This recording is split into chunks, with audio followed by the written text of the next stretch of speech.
pass me by. And tell me when the days are less gray. And tell me where is the road to less pain. How many days before I decay? It's getting so hard to get by. Where are all my trophies in life? And he hated the way he was dying, but the moment he turned on the light, he became what he dreamt of at night when he was young and hungry for life. Set to sail to a place I can't say. Live a life worthy of chase. The time is today. New blood in my veins. I won't be the joker in life,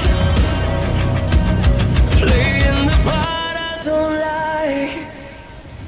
And he hated the way he was dying, but the moment he turned on the light, he became what he dreamt of at night when he was young and hungry for life.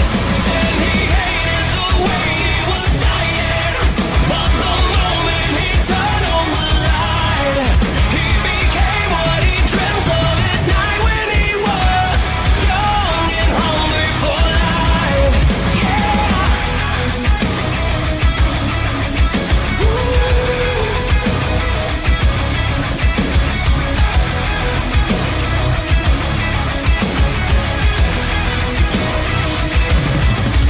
And he hated the way he was dying, but the moment he turned on the light, he became what he dreamt of at night when he was young and hungry for life. Young and hungry for life. Young and hungry for life. Young and hungry for life. Young and hungry for life.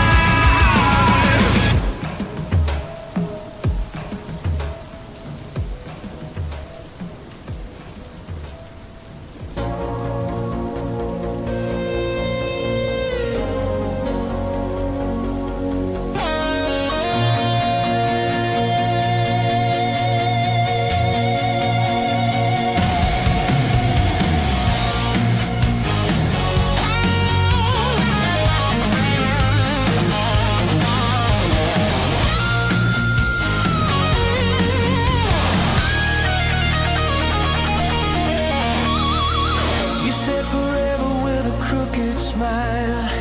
Promises fading after a while. Every word like a loaded dice. Every truth came wrapped in lies. I kept believing what you sold. Turned my heart into your home. But every crack inside these walls shows the truth behind it all. I tried to fix what you denied, but truth can't live where secrets hide. I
Man, this King of the Ring and Queen of the Ring tournaments, man. I know there'll be some fat slob in the comments section. Oh, well, JDUX for unpredictable, man. Yes, I did. But this isn't unpredictable. This is just garbage. This is just bad booking. WWE, on one hand, they have Femi still mentioning Brock Lesnar. On the other hand, Seth Rollins mentioning Roman Reigns not once but twice on tonight's show. And Seth Rollins fails to advance in the King of the Ring tournament. I mean, if Femi doesn't win this tournament, I don't know what we're doing. Get ready, chat. Jey Uso versus Cody Rhodes is coming up at SummerSlam. God, I hope not. What about LA Knight, JD? Oh my God, man, you guys are funny. Man. Listen, it's Monday. You know where we're going today? We're drinking outside. It's time to open up the beer garden. And when I get there on this Monday afternoon, because it's happy hour, I want to know, what the fuck are you guys drinking? I'll see you over there.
It also isn't about excuses.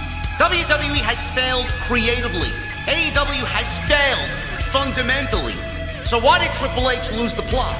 Why did Tony Khan abandon everything that made AEW special? Because nobody is committed to the one thing that actually matters: long-term booking.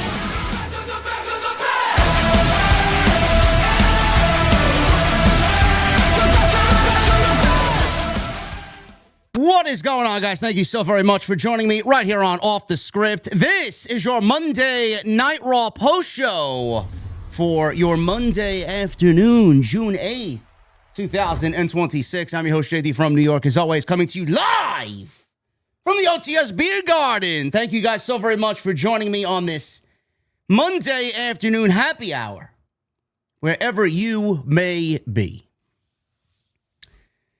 Hopefully the NBA Finals will be over by the time next Monday rolls around, so that these afternoon streams don't become a more regular thing. My internal clock is off. Normally I would be laying down for my mid-afternoon nap. And instead I'm live on YouTube talking about Monday Night Raw live from Paris, France. Good show. Good show. But I got some questions, which is the norm for this show every single week. I got some questions. But hopefully this is the last of the afternoon streams for now. Hoping the Knicks can wrap this shit up this week so that A, we can get back to a normal schedule. B, Manhattan can get back to doing what it usually does, minus the crowds. And C, I don't know what C is. Just wrap it up. Wrap it up. Baseball season is heading into the summer months, man. That's what we need to concern ourselves with. And we need to concern ourselves here going into SummerSlam. I don't know what the fuck WWE is doing. I really don't. You know, I know before we get into what we need to discuss tonight, there'll be some geek in the comments section. Oh, hey, if you want it unpredictable, JD. Triple H is giving you unpredictable, JD, from New York, 706. Okay.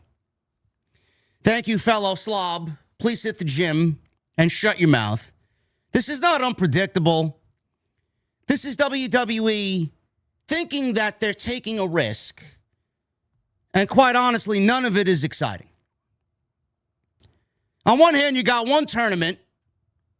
You got a women's tournament that is centered around a lazy storyline that has gone on way too long. And they're using the Judgment Day drama with the ladies as a way to fuel the tournament.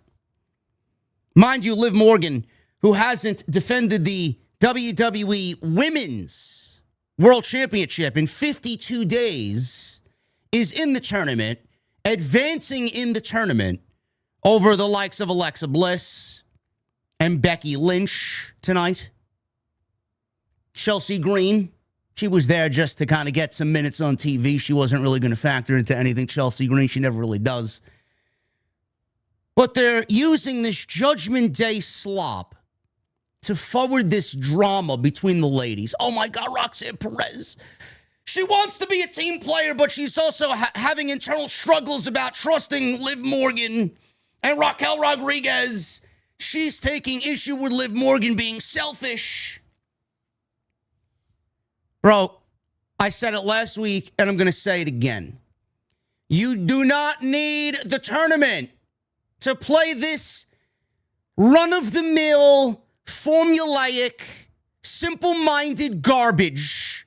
You don't need the tournament to play any of this stuff out. This all could have been done away from the tournament. This all could have been done with Liv Morgan's title run. We didn't need the tournament to be given to the Judgment Day to play out the Judgment Day story while abandoning what the King and Queen of the Ring tournament should really be about. It's either about A, building up the best matches because of the best talent wanting the World Championship title match at SummerSlam, or B, using the tournament to forward a young up-and-coming star and give them the platform that it did for Stone Cold Steve Austin and everybody else that won it in previous years. Triple H, so on and so forth. Owen Hart, so on and so forth. WWE have abandoned the King and Queen of the Ring tournaments for simple-minded storyline progression. We don't need the tournament to play out these storylines. I'm less interested in the women. I don't care. I don't care where they go. What I'm kind of perturbed by is the men's bracket. And I'm going to pull up the men's bracket here because we need a visual here, as you guys will see here coming up. We got the updated brackets for the... There I am. Hey, how you guys doing, man? I'm in the finals. I'm going to the finals, man. I'm not going to Saudi. So I forego my tournament final to Obafemi. So as you guys see here, this is the tournament bracket. And I was looking forward to seeing how they would play this out. In the main event tonight, we got Seth Rollins, Javon Evans, Talla Tonga.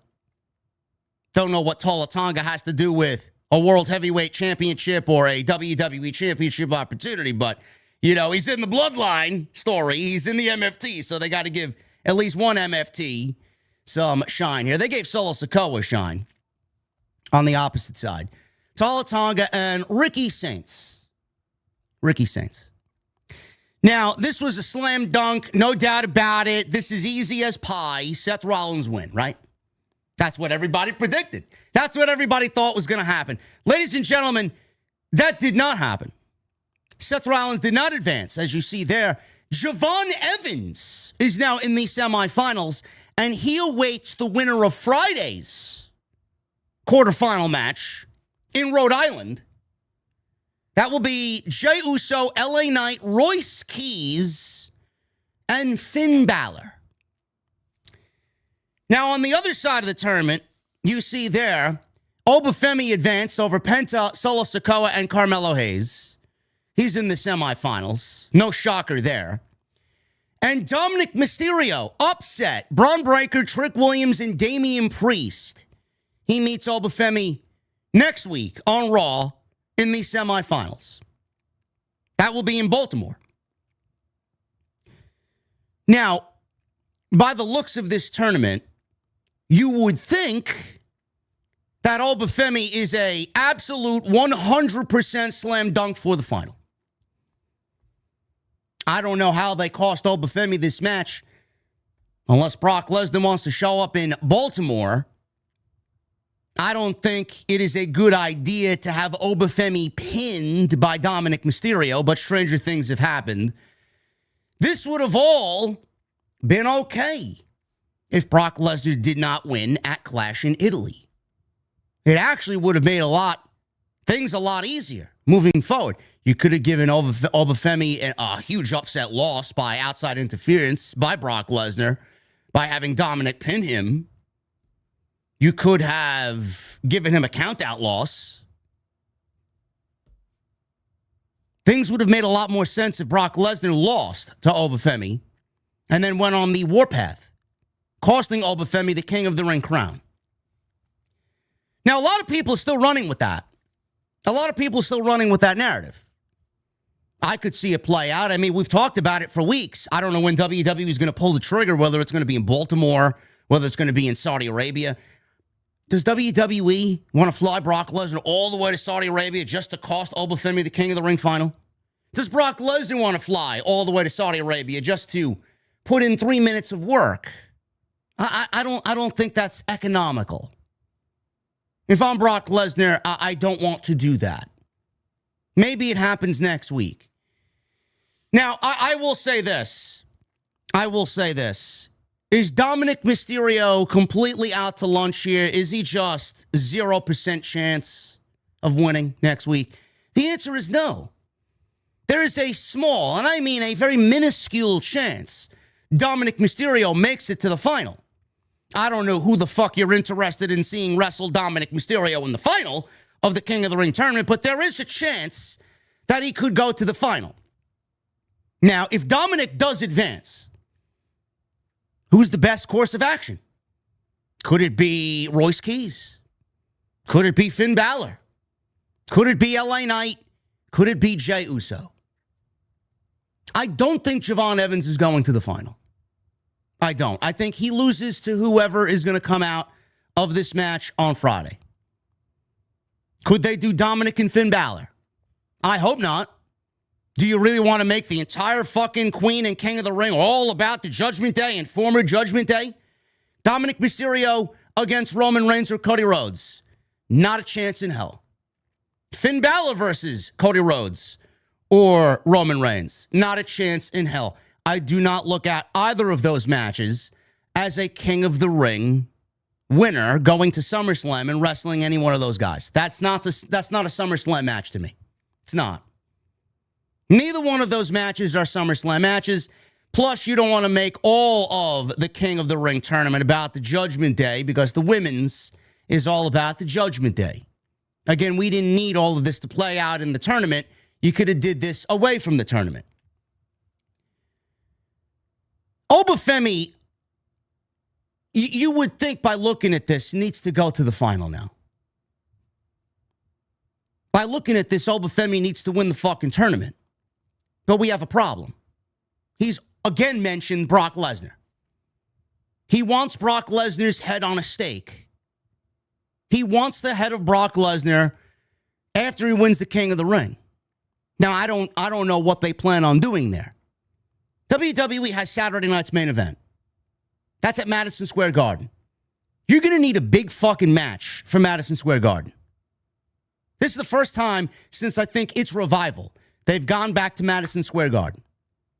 Do they do Oba winning the King of the Ring, beating Brock Lesnar at Madison Square Garden, and then going on to SummerSlam to wrestle either Cody Rhodes or Roman Reigns?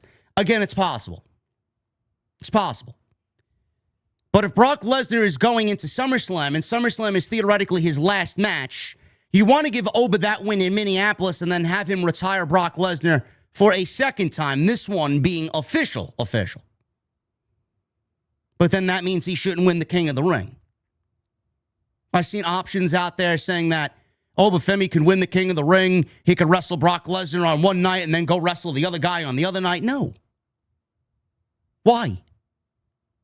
You want Femi to wrestle Brock and the world champion at SummerSlam on night 1 and night 2? That doesn't make any sense. Man, you're really strapping the fucking rocket to him then at that point. By the looks of what we see here, Femi should win this fucking tournament. There is nobody in this tournament that is a believable win over Femi outside maybe Royce Keys, but Royce Keys hasn't been booked like Femi's booked. So even by his size and him equaling the strength of Femi, the way he's been booked is not going to be on level with him beating Femi. If Oba goes to the finals, who does he meet in the finals? Jey Uso? LA Knight? Royce Keys? Royce Keys is a part of this Bloodline story. Maybe Royce Keys wins the fucking tournament. Maybe he goes and gets Roman Reigns. I have no fucking clue. None of these are SummerSlam main events. None of them. None of them. The kicker here is Roman has absolutely no opponents on Monday night that are credible opponents for his World Heavyweight Championship. None. None. And you can throw LA Knight out there all you want. It is fucking pointless. It is pointless. If LA Knight wins this tournament, if LA Knight goes to the finals and wrestles Femi, and Brock Lesnar costs Femi and LA Knight by some fucking weird situation gets into the SummerSlam main event to challenge Roman Reigns for the World Heavyweight Championship, do you genuinely think anything is going to come of that is going to make you excited? No. No. LA Knight and Roman Reigns is the last thing that we want. It's going to result in a Roman Reigns win. I don't look at it as a SummerSlam main event. We've been there, done that. And WWE has shown you absolutely fuck all about them pushing LA Knight to a World Heavyweight Championship. Not going to happen. I would legitimately be floored, shocked. I'd wear a fucking Mets hat on the stream if LA Knight won the King of the Ring and beat Roman Reigns to become the new World Heavyweight Championship. That following Monday, I'll wear a fucking Mets hat on stream. I'll film myself going to buy one at fucking the Roosevelt Field Mall on Long Island. And I'll fucking wear a Mets hat right here on stream. Not gonna happen. Not gonna happen. Chat, do you know that Roman Reigns told Jey Uso to go win this tournament, to go and wrestle for the other championship at SummerSlam?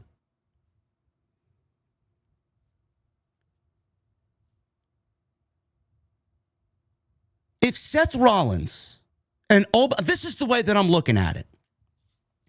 If Seth Rollins won this match tonight, he'd undoubtedly have to beat Femi in the finals.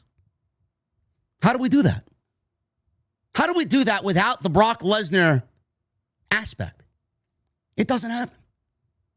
If that was the finals, if that was the predicted finals by many people after 1 week of this tournament, why would Brock Lesnar show up to cost Femi, the king of the ring, when A, there's no reason for him to that because he's got to win over Femi, and why would he, who's a Paul Heyman guy, help someone that Paul Heyman's been feuding with for months?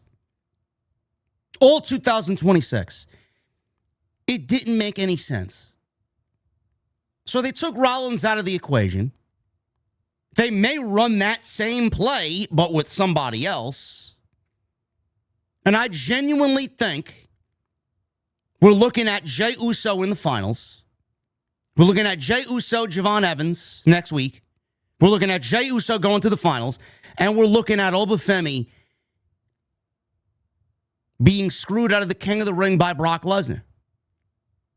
Brock Lesnar shows up, screws Femi out of the King of the Ring.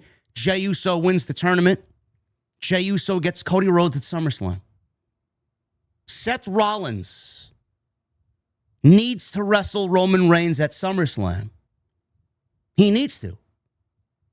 Who else is on that show?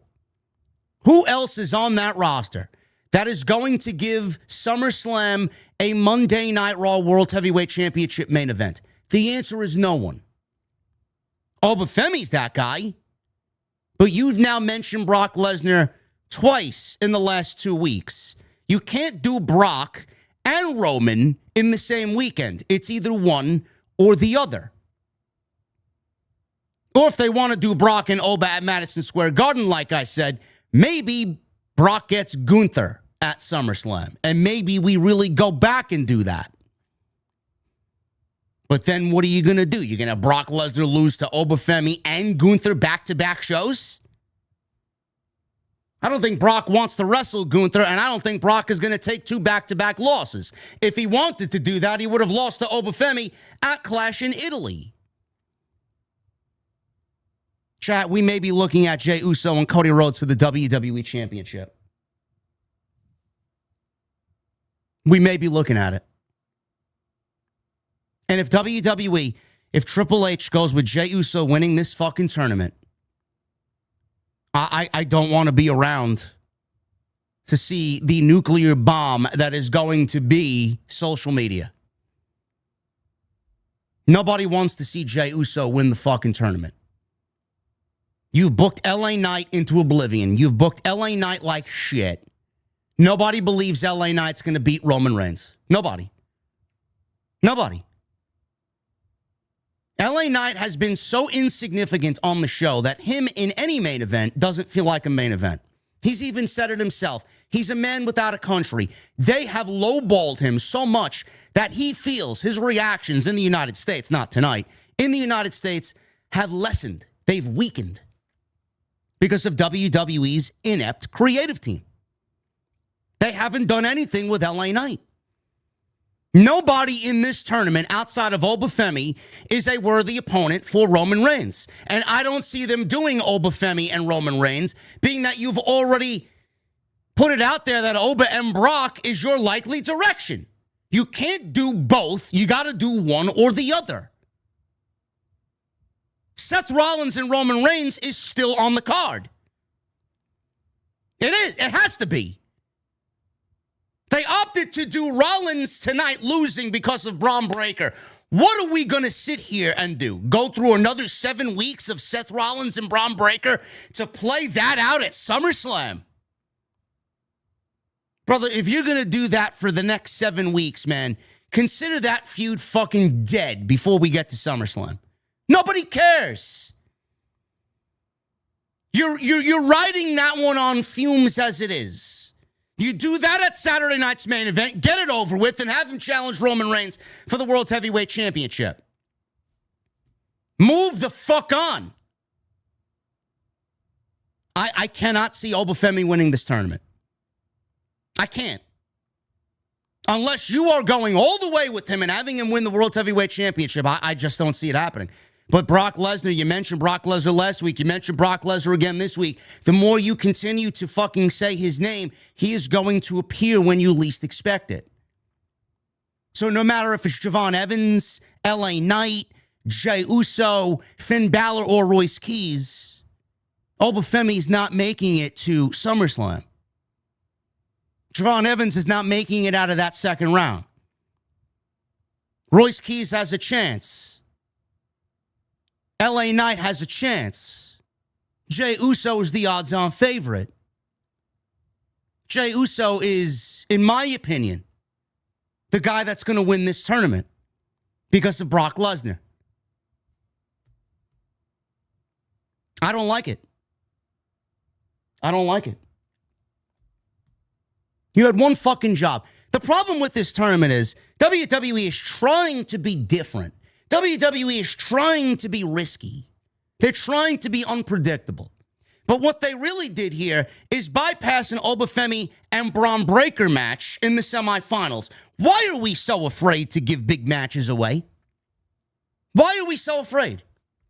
Would it have killed you to do Femi and Bron Breakker in the semifinals and give the product something that it desperately needs, and that is fucking excitement?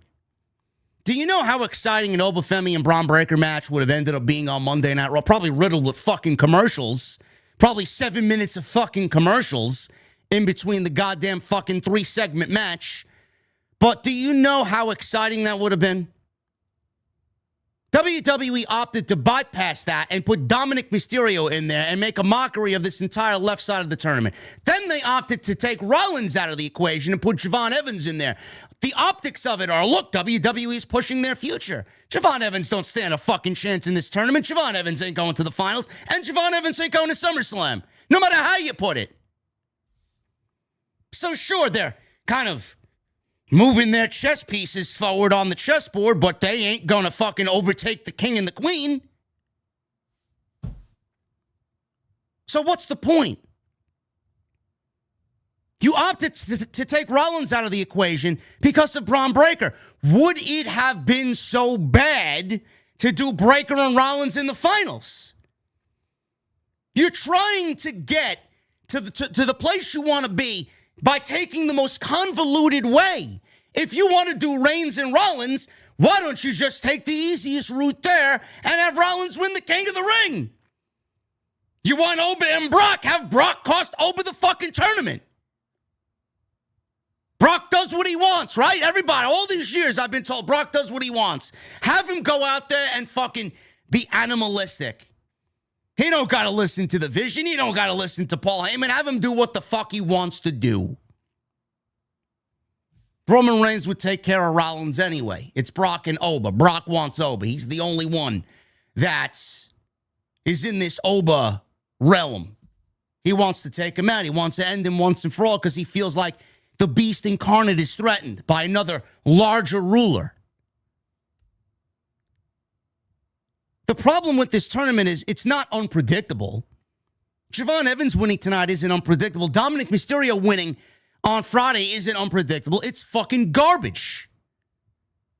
They're trying to portray different. Look, we're not safe. But it doesn't make any fucking sense. To do what? Give me Jey Uso? LA Knight? Royce Keys?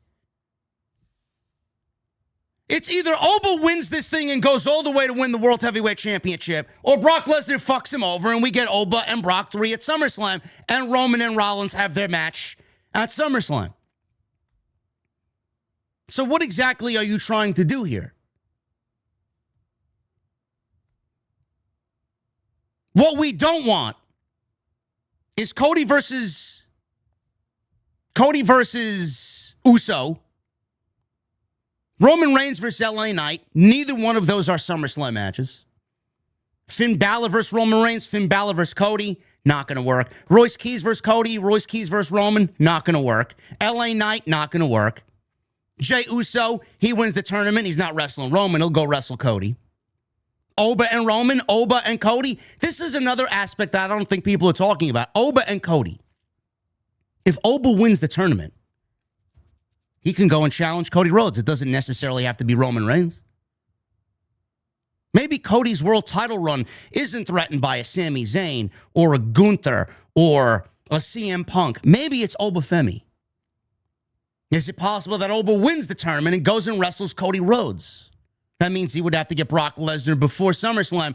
And with SummerSlam being in Minneapolis, and there's ties to Minneapolis with Brock Lesnar, I just don't see it happening. That's the one big holdup. Oba, Brock, SummerSlam, Minneapolis. You put it out there. I mean, Brock even said it at the end of Clash in Italy. 1 + 1 is 2. Thank you.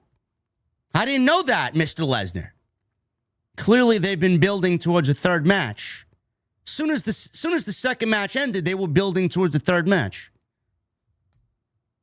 You can't do Oba and the championship and then Oba and Lesnar in the same weekend. It's got to be one or the other. And the fact that this show is taking place in Minneapolis and Lesnar has ties to Minneapolis, I just don't see them not doing that there.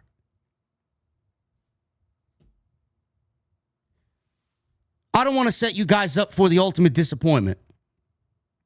We genuinely may be looking at Jey Uso and Cody Rhodes for the WWE title. Cody has already had his run-ins with Roman again. Roman has made mention of Cody Rhodes. Oh, don't worry, I'm going to take care of him. Saying that the World Heavyweight Championship is now the 8 championship. Bro, they've been teasing this shit. They've been teasing it. How do we move on from the summer into the fall with Cody as the WWE champion? You give him people that nobody expect to beat Cody Rhodes. This is a far cry from the Cody and CM Punk match that I have wanted for months now. We may be looking at Jey Uso and Cody Rhodes in the SummerSlam main event. And if that is the case, chat, if that is the case, there needs to be some sort of fucking movement that rattles Triple H, Nick Khan, and all of TKO. That would be the absolute worst fucking booking that Triple H has done since he's taken over. Everybody thought that we had moved on from this. And now he's risking going back to it again to do Jey Uso and Cody Rhodes? I know everybody wants Oba to win the King of the Ring, and I know everybody wants Oba to be the World Heavyweight Champion. But man, there are a lot of fucking steps to go through to make that happen. One big mountain is right in the middle of all those plans, and that is Brock Lesnar. I just can't see it happening. Unless they bypass this Lesnar stuff and get it out of the way before SummerSlam, I don't know what the fuck they're thinking. I just don't see them doing this before SummerSlam. I don't. That's the King of the Ring. That's the King of the Ring stuff. I don't know how you guys are feeling about it, but it's not looking good right now, chat. It's not looking good. Liv Morgan won her Queen of the Ring quarterfinal. We'll talk about that. I mean, I wouldn't have even put her in the tournament to begin with. 52 days without defending the World Heavyweight Championship. She's already halfway through Jade Cargill's record of not defending the WWE Women's Championship on Friday at 104 days. Did we really need the tournament to play out Liv Morgan's desires to have Judgment Day hold all the women's championships? How about defending the fucking title on Monday night? How about setting up a feud?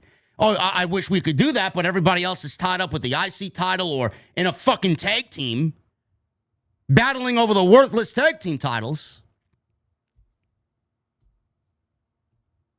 Rey Mysterio and Penta tonight for the Intercontinental Championship. Sol Ruca and Lyra Valkryia tonight for the Women's Intercontinental Championship.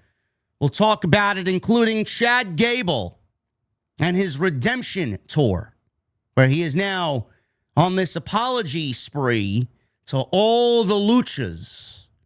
But Rey Mysterio gave him one more piece of advice. You said you're sorry and apologized to all of us for mocking the art of lucha libre. There are others that I genuinely think you need to go and find and also apologize to. We'll talk about that. And WWE bringing back Chad Gable as a major figure for the Intercontinental Championship. All this tonight on your Monday Night Raw post show. It is June 8th, 2026. Thank you guys very much for joining me here. Opted to go live earlier because I want nothing to do with the basketball game. The basketball game's going to happen at 8:30 tonight. Tip-off is around that time. I know I usually go live around 11. I don't want to be in the middle of this. So I want to get it out of the way, especially for my UK guys, my UK men and women who watch the show. You guys get an early stream, and you guys can actually watch this before you go to bed. So it works out for everybody. Plus, it'll be on demand. You guys can watch the game tonight, and you can cycle back to the review if you want to catch up on what I had to say. So hopefully it all works out for everybody. But thank you guys for being here, man. We got 1,700 people in here on this happy hour Monday afternoon. Follow me on social media at JD from NY206, Twitter, Instagram, TikTok, and Cameo. Hit that subscribe button down below. Turn on the bell for all notifications. Go and check out all the content on the channel. We got all the streams from last week, and we uploaded a banger video yesterday. A banger video yesterday on Nick Khan blatantly lying to the Sports Business Journal, basically rewriting WrestleMania 40's history, claiming that The Rock and Roman teaming with against Cody and Seth Rollins in the Night 1 main event was the plan from the very beginning. No, Mr. Khan, man. That was not the original plan. This has been very well documented. Going back to television with Dwayne, basically sending feelers out there asking, or maybe I should sit at the head of the table. What are you, fucking mental? This was not the plan. So I give him a piece of my mind. Go check that out. It's on the homepage right now. If you missed that yesterday, some great stuff there. We'll have some more content this week. We'll be live tomorrow morning, 11:30 with the coach on the 2 count. A lot of different discussions. We'll talk about this tournament. We'll talk about the Nick Khan situation. We'll talk some AEW. 11:30 Eastern, BTT Studios behind the turnbuckle with Jonathan Coachman on the 2 count. And then Tuesday night, I'll be live with the Solid Monster. Tuesday Night Titans, 8:30 p.m. Eastern. Make sure you guys are there. Always a great and lively discussion. Hit that thumbs up. Let's try for 750 likes here on this Monday afternoon stream for the Raw Post Show. And tonight, we're sponsored by my great friends over at Hims. Hims.com/script. They are tonight's sponsor right here for the Monday Night Raw Post Show. And Super Chats are open. Best way to support what we do here. Get them on in. We'll hang out at the end of the show. Man, did I miss the beer garden. Looks great, man. I might have to update it one of these years, but it still looks fucking great. I love the beer garden design. Hopefully you guys do as well. We'll be using the beer garden concepts for the rest of the summer. Enjoy it. That only happens one time or one season a year. Let's get into this Monday night here. Start things off. I love the way this show started off, by the way. I love the way this show started off. They started things off with Oba Femi. Oba Femi kicks things off. And my God, man, did Oba Femi get a ridiculous reaction in Paris. Oh, my goodness. They were as lively as any Oba entrance since he's made the main roster. Paris loves Oba. Oba's out there. You know, by the way, everybody that comes to me and says, oh, Oba Femi is a terrible promo, JD. You guys are rightfully benched, and you're going to be tossed aside, and you'll be banished from chatting here in this live stream. Oba is not a terrible promo. you have a terrible opinion. I thought Oba, and I think Oba, carries himself incredibly well on the microphone, and the way he speaks, the way he accentuates, the way he carries himself is believable, which we don't have enough of in all of pro wrestling. I thought this was tremendous. They gave him such an incredible reaction, man. At one point, he had to acknowledge it. You guys are wonderful here in Paris. I would love to stand here and watch you guys exalt me all night. But we have things to attend to. Fans actually wanted to continue chanting for Oba. Let's get down to business, though. There's so much we have to touch upon. Me and Paul Heyman, we don't agree on a lot of things, but we do have one opinion that we both do share. And that is Paul Heyman doesn't believe in predictions. He believes in spoilers. And so do I. So I have a little bit of a spoiler for you guys here in Paris tonight. And that is I will run through every single man in this King of the Ring tournament down to the last one. And I will meet the last one-on-one at Night of Champions. And whoever he is, he will have fought valiantly. But unfortunately, his journey ends there. Because I will destroy him as well. And when I do, I'll take my rightful place upon the throne as your new King of the Ring. That's not a prediction. That is a spoiler. And I will take that crown because, as you know, your ruler needs a crown to be the ruler, doesn't he? And 2026 is the year of collecting trophies. But there is one trophy that I have yet to collect, and that is the head of Brock Lesnar. So basically, in oh so many words, without using the word kill, he is now exclaiming that he wants the head of Brock Lesnar. That will not go over well. The fact that they have telegraphed that in those words says to me that Femi is not winning this tournament. Which is something that a lot of people have predicted. Whether it was Bron Breakker, Dominic Mysterio, or whoever is in the finals, he's going to show his face when we least expect it. Everybody's probably anticipating Night of Champions. I would do it next week. I would. You want Oba and Jey Uso in the finals? I don't know if that makes any sense. You want someone that Jey Uso can beat. You could easily take an easy way out with Oba by having Brock cost him this match. Count out. Referee goes down. Brock shows up, puts him through the fucking table. He doesn't make the 10 count. Dominic wins. Dominic doesn't need to pin Oba. Dominic doesn't need a visual pinfall over Oba. He needs to win by any means necessary. A disqualification, a count out.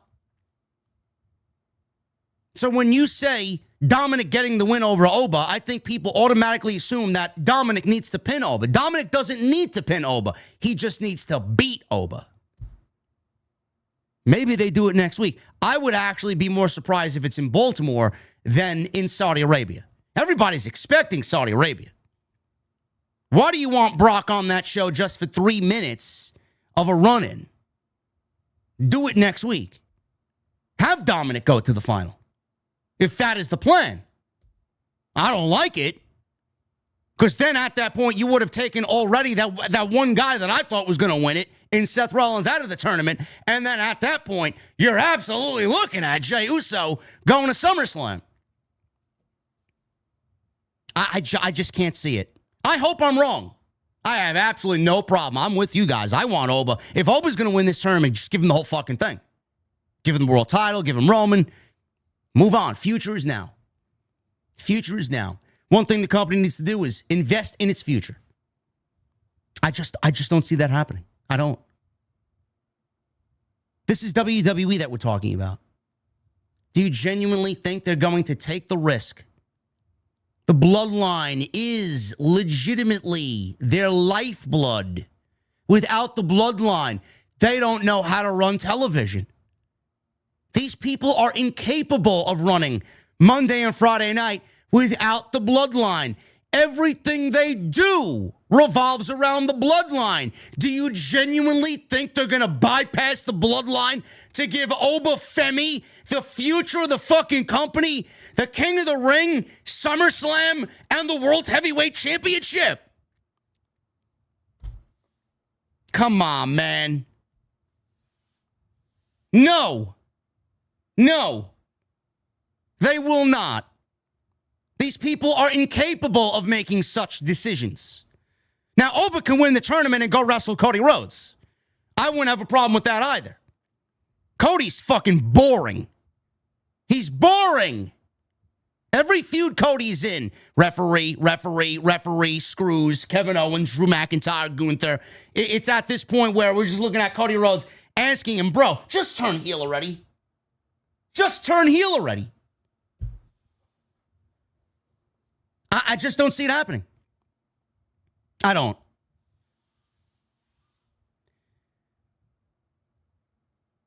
The score is 1-1, but you've been nowhere to be seen. He comes back, he gets even, he disappears. And he does it in the most underhanded way possible. He cheats, he hits me from behind, he attacks me when I'm not looking. And I get to listen to Paul Heyman talk about what I unleashed in the big bad beast. But the only thing I've been seeing for the last 3 weeks is a big bad bitch. So Brock, you can't stay away forever. When I see you, I will settle the score. Man, half of this promo was about winning King of the Ring, and half of this promo was about putting Brock Lesnar's fucking head on a platter. Sure. Oba Femi's going to win the King of the Ring and win the World Heavyweight Championship, man. Keep dreaming. Keep dreaming. Dominic Mysterio comes on out. Oba, he says, Oba, you don't rule anybody. You see, you're so worried about Brock Lesnar. You shouldn't be worried about Brock Lesnar. You should be worried about Dirty Dom. So let me ask you a question. How long have you been here, rookie? I mean, they're booing the shit out of Dominic Mysterio. They're booing the shit out of this guy.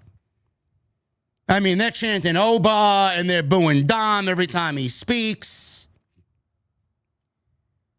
So they booed him so much, you couldn't even hear him ask, how long have you been here, rookie? Oba's in the ring. I mentioned it. I can't hear you. You're out here saying whatever. I can't hear you. They're all chanting my name. And then he yelled, how long have you been here, rookie? A cup of coffee. I am a 20-year veteran in this game. I am the king of the luchadores. I am your king of the ring. I will rule over you. Why don't you make this easy for yourself? Bend the knee and respect the stash. Oba shrugs a chair shot off of J.D. McDonough. McDonough came in from behind and blasted Oba in the back as Dominic's talking to Oba. McDonough comes from behind with the chair shot to the back. Oba no-sells it. Oba then punches the chair into McDonough's face. Oba is choking McDonough. He's through the ropes, perfectly positioned for a 619. Oba catches Mysterio midair, and Oba tosses him halfway across the ring. So Oba was preparing for the fall from grace. McDonough pulled Mysterio out of the ring. Oba Femi then takes the microphone one last time. He says, hey, Dom, you messed up tonight. We all know Rey Mysterio is your father. Next week, I will introduce you to your daddy. I LOL'd. I thought that was very humorous. This was a great segment.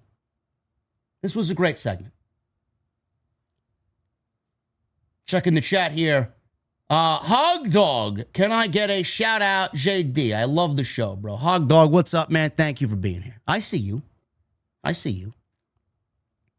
I thought this was a great segment.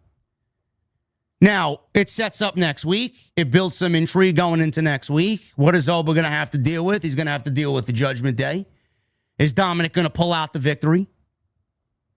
Will Dominic Mysterio go to Saudi Arabia? There's a chance. I don't want to say that it's 0%. There's a fucking chance. There's a chance. Me, I would have preferred Bron Breakker in this spot. I would have preferred Breakker and Oba Femi. This company is so unfun. Oh, we can't give away a match like that. Why not? Why not? You're going to have to do it eventually. You're going to have to rip that fucking, that factory seal off eventually. Come on, man. You got to give me some big matches. You got to be unafraid of handing out some losses. If you wanted Brock to interfere, you could have did it with Bron Breakker, and it would have made sense. Because they're both Paul Heyman guys. Then you would have played out Bron Breakker and Rollins, where we don't have to fucking keep Rollins in the fucking vision vortex. You could have did it in the final and ended it with meaning. And then give Rollins the SummerSlam match with Roman. Am I losing my fucking mind? I mean, I got a solid idea. I got a very solid idea. But WWE clearly wants to take the long way to get Rollins and Reigns. Rollins and Reigns is happening. It is happening. Why didn't we get there via the tournament? Bro, I swear to God, if Jey Uso wins this tournament, man, I may have to. You people may get another Pat McAfee-like rant. Seriously. This was a good segment. Really, really enjoyed this opening segment. Jackie Redmond. She had a backstage interview with Seth Rollins. Are we done with the Vision now? I mean, I would love for that to happen. Clearly not. Seth welcomes us to Monday Night Rollins. Time is flat. Time is a flat circle. Because the last time he was in Paris, he was, in fact, the World Heavyweight Champion. He was, in fact, the leader of the Vision. And the Vision was the future, but now the Vision is in the past. The present is the King of the Ring tournament, which he said at this point in the show he will win. And the future is him taking back the title that he never lost. And what that means is he has a date down the line with Roman Reigns, a man he used to call his brother, a man who can't seem to win titles on his own, a man who can't seem to beat Seth Rollins when it matters most. Rollins says that Roman is holding on to a title that doesn't belong to him. The World Heavyweight Championship is the title that he created. It belongs to the visionary, the revolutionary. The World Heavyweight Championship belongs to Seth freaking Rollins. I may be in the minority here, but I'm interested in a Seth Rollins and Roman Reigns SummerSlam match. I am. You might not be, but I am. I think the story and the dialogue and the history would make it a story-driven narrative, which would then make the match great. Every time they've wrestled, it's been great. Why would this be any different? Now, I understand everybody's pulling for Oba. I just don't see it happening. Not yet, anyway. Oba's the type of guy that you want to crown at WrestleMania. Does it matter? Probably not. But I see if the Rock plans fall through, because I know that they are actively discussing trying to bring him in Saudi Arabia for WrestleMania. If those plans fall through, Oba and Roman is the WrestleMania match. Oba winning the Royal Rumble and Oba picking Roman. The thing is, what do you... See, the problem is, everybody is so hasty on crowning Oba. If you crown Oba at SummerSlam, he would have debuted in January at the Royal Rumble, and he's already the World Heavyweight Champion at SummerSlam. Do you people know that when you ascend the heights that high, the only place for you to go is down? There's nothing else you want him to do. You want to crown him now and do what? Have him go undefeated? Have him go on a 3-year title run against whom? Let's build up to it. You want to crown this guy 6 months in, 8 months in for the World Heavyweight Championship. Why? The only place that you go is down. Every time someone like this comes along, we got to give him the world title. Why? Why? There are other stories to play out before we focus solely on Oba Femi. Rollins getting back the World Heavyweight, or at least trying to. That's a story that you got to see play out. He never lost it. You finally tie up Rollins and Reigns. You end Reigns and Rollins for good. You end Rollins and the Vision for good. Then you can move Roman on to the Bloodline stuff. Save Oba for next year. Let him get through all this Bloodline shit with Solo and Jacob. And then you can focus on Oba winning the Rumble and then focus on Oba and Roman. Why do we need to do it so hastily?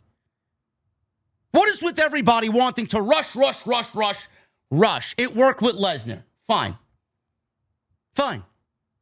Oba Femi's not Brock Lesnar. Oba Femi is not Brock Lesnar. At least in that era, you had main event guys. Oba Femi doesn't have nearly quite as many main event guys to work with. You're going to put him in a position that is doomed to fail because you can't find adequate competition for him. Lesnar, how many main event guys did Lesnar have to work with compared to where Oba sits right now? Don't give me the Brock Lesnar comparisons because it's not the same era.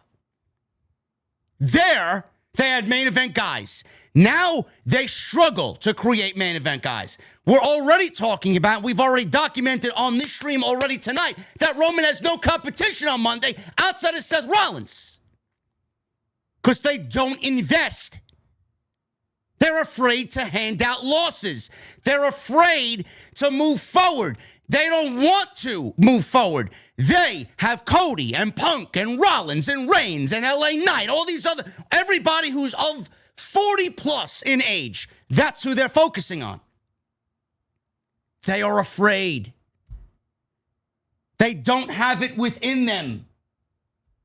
They don't have it within them. Give me a break.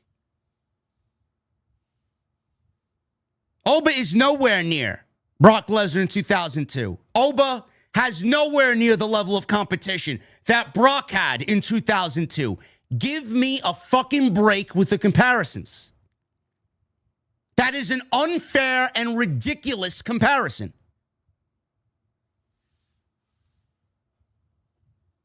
You don't need to do it now. Why rush? For a moment at SummerSlam, where do you go? He beats Roman.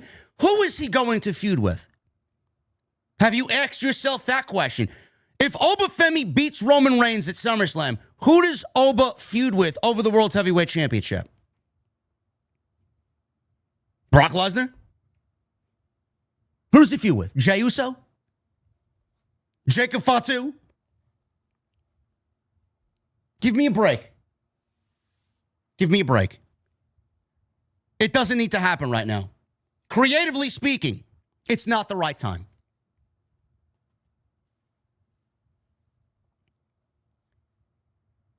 Becky Lynch, Liv Morgan, Alexa Bliss, Chelsea Green, first round match, Queen of the Ring, quarterfinal.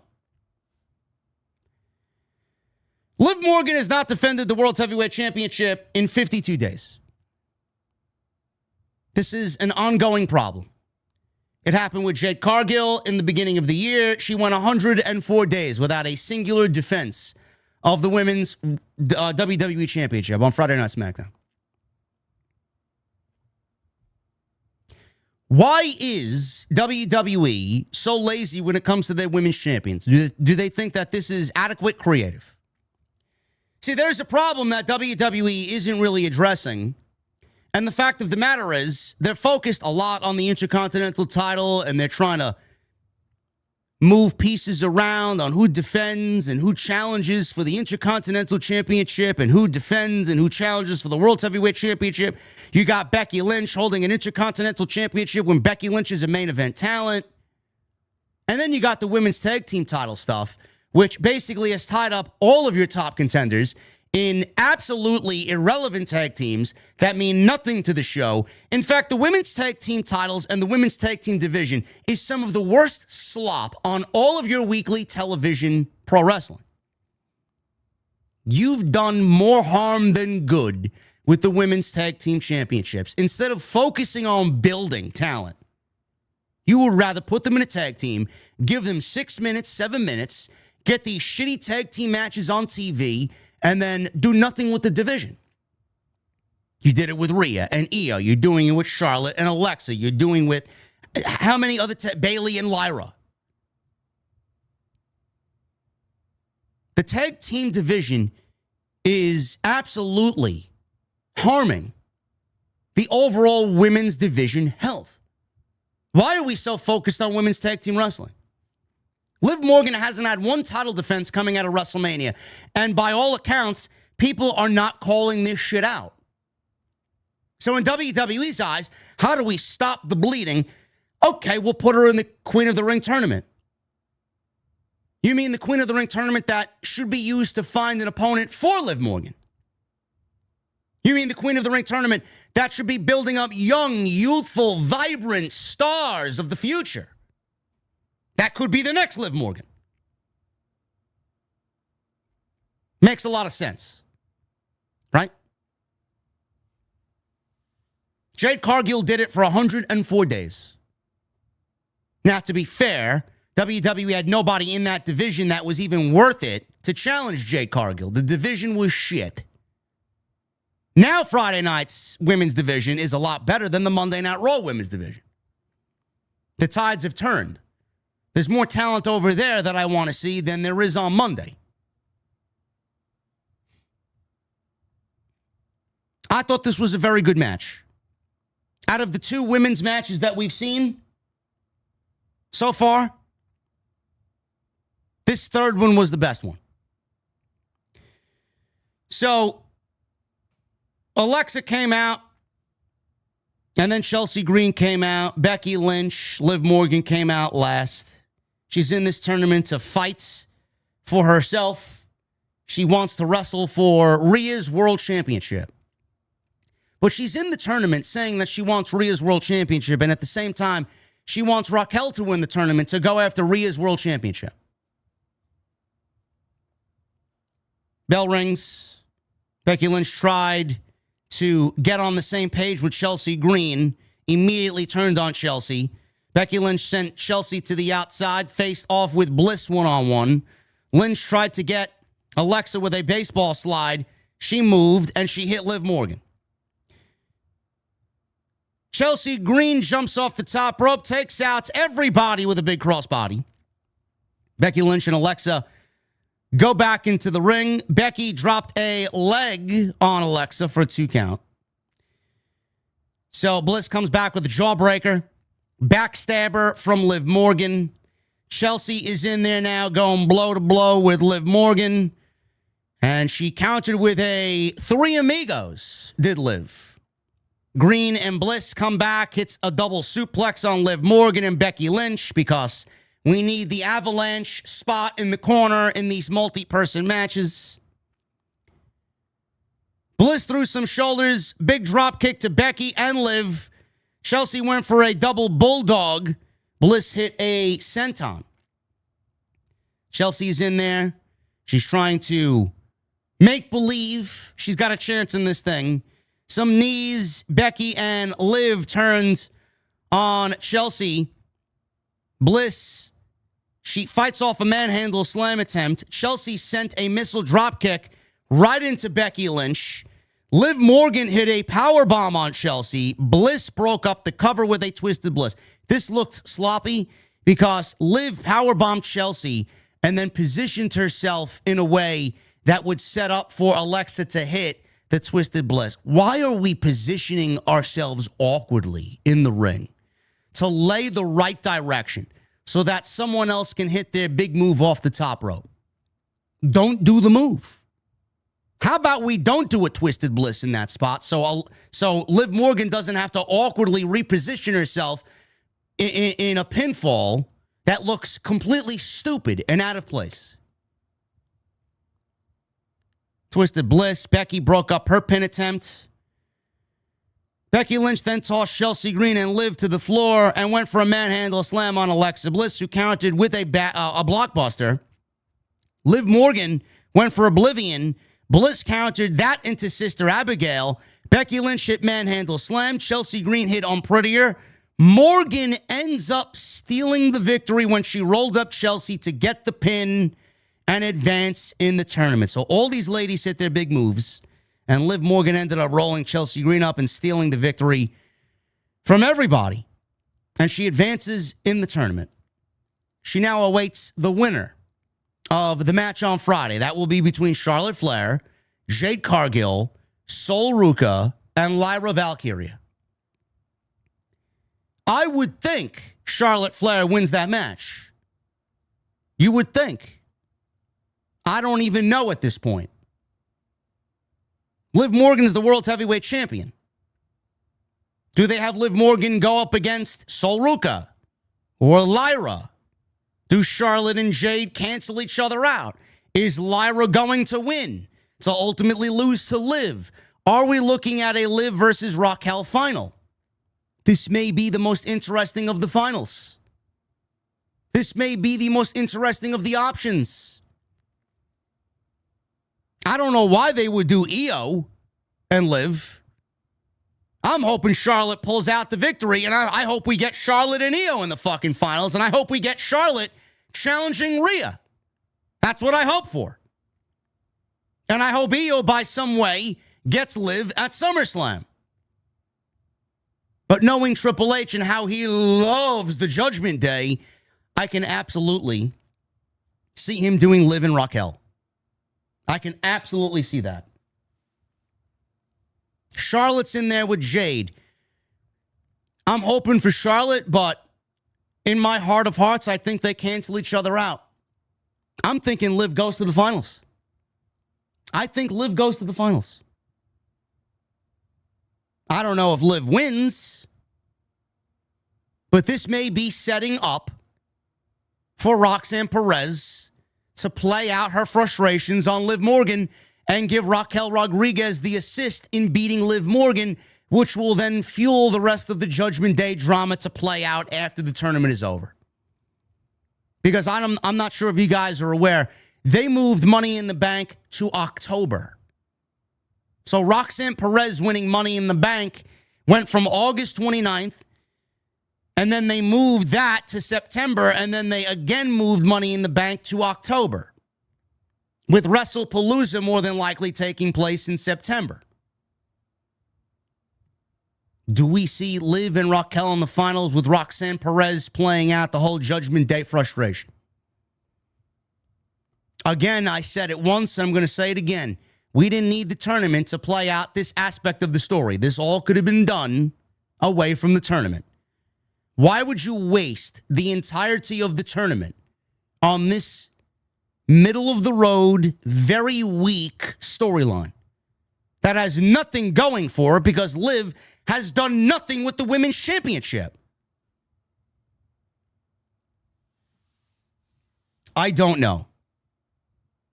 I genuinely don't know. Most of the people are pulling for Io. And to be fair, it should be Io. She wasn't given a WrestleMania match. Kairi Sane got fired. And they played off the Io and Asuka storyline without Kairi because she got fired at Backlash. It should be Io as a, hey, we love you and we're sorry. Io versus Liv should be the finals or the goal at SummerSlam. I was hoping for Becky and Charlotte in the semifinals. Io and Charlotte should be the final. Io and Charlotte should be the final. We'll see what happens.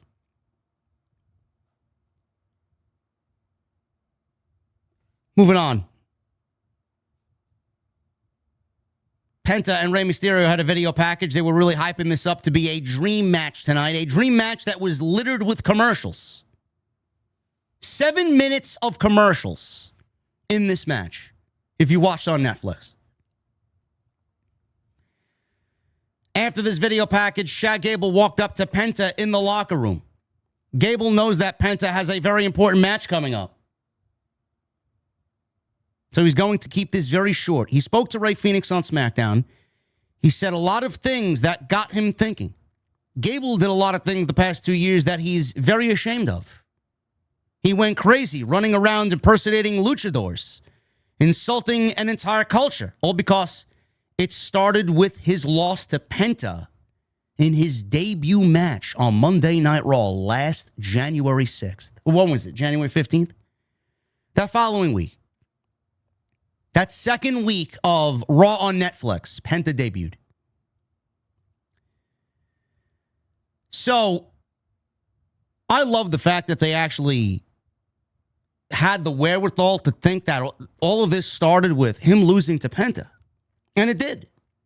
And it did. I like that type of stuff. Cycling back to the early stages of the storyline when all of this really got started and him going on this crusade to really find the dark arts of Lucha Libre. I like that. The match was awesome, Gable said, but he didn't take the loss like a man. He took it like a coward, and his actions showed. Gable doesn't expect anything from Penta, but he's going to look him in the eyes, and he wants to apologize. Penta says he loves Lucha Libre. He loves his brother Phoenix. He loves everything about Lucha Libre and his culture. He knows that it's not easy to say you're wrong, and he respects that. If Gable wants to do right by Lucha Libre, he knows who he needs to talk to. It's like a young warrior needing to go find guidance on his journey. I like these segments. They all mean something. These all will hopefully mean something in the larger plan.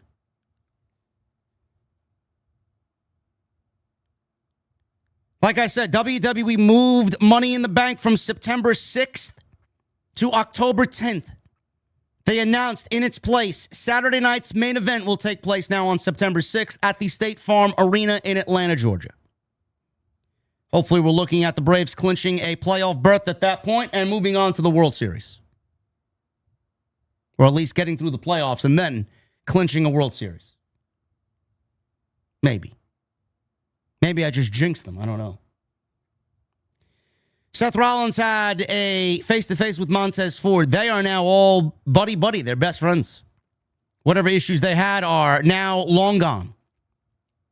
Montez wishes Seth good luck in the main event tonight because he's in the main event with the King of the Ring quarterfinal match taking place because he's truly this generation's King of the Ring. Seth is glad that Montez stopped by and is grateful for last week and the help that Montez offered. Seth asks how Angelo Dawkins is doing. The Bloodline joins this segment as Jimmy, Jay, and Jacob walk in. Jay says that Seth should be really careful about how he speaks about the family. Matter of fact, Jay is also in the King of the Ring tournament, and he's going to win it, and he's going to take the undisputed WWE Championship from Cody Rhodes. Yeet. Seth is glad that Jay is in the tournament. He's not going to win, but at least that's more than what he can say about Big Jim over here. Big Jim is on the sidelines, right where Roman Reigns wants him to be. Seth wasn't talking about the family. He was talking specifically about Roman Reigns. He knows this is a family thing, and that's how the Bloodline does business. He's not mad about it. He's just disappointed in both Jimmy and Jay because the truth is he thought the Usos were better than this. Better than just running business for Roman Reigns. Maybe he was wrong. Maybe being bag boys for Roman is the best thing that they will ever accomplish. Jay then looks back at Jacob and tells Jacob to get Seth. Fatu takes his shades off. He meets Seth Rollins face to face in the locker room. He walks away. He does not get Seth Rollins. He walks away in frustration, and then Jay walks away frustrated at Jacob Fatu. Bayley. She's talking to Lyra Valkryia ahead of her big IC title match against Sol Ruca tonight. Bayley's really excited for Lyra. Tonight is about Lyra getting back what belongs to her. Bayley reminds Lyra that her resume got her to where she is right now. Bayley tells Lyra to do whatever it takes to win, and she believes in her. She then wishes Lyra good luck. I don't know. Do you sense a Bayley heel turn on Lyra? I would love to see it. Enough of this tag team slop. You got two world title contenders here in both Lyra and Bayley. We need to start resuscitating Bayley's career and getting her back to the elite level Bayley that she was. She's been fucking around in these tag team matches and with Lyra. This is what I'm talking about. This is what I've expressed. You've tied up all these great women's talents in tag teams and then act like they're not allowed to wrestle singles matches because they're doing the tag team. You can't do both of them at the same time. It's forbidden in WWE.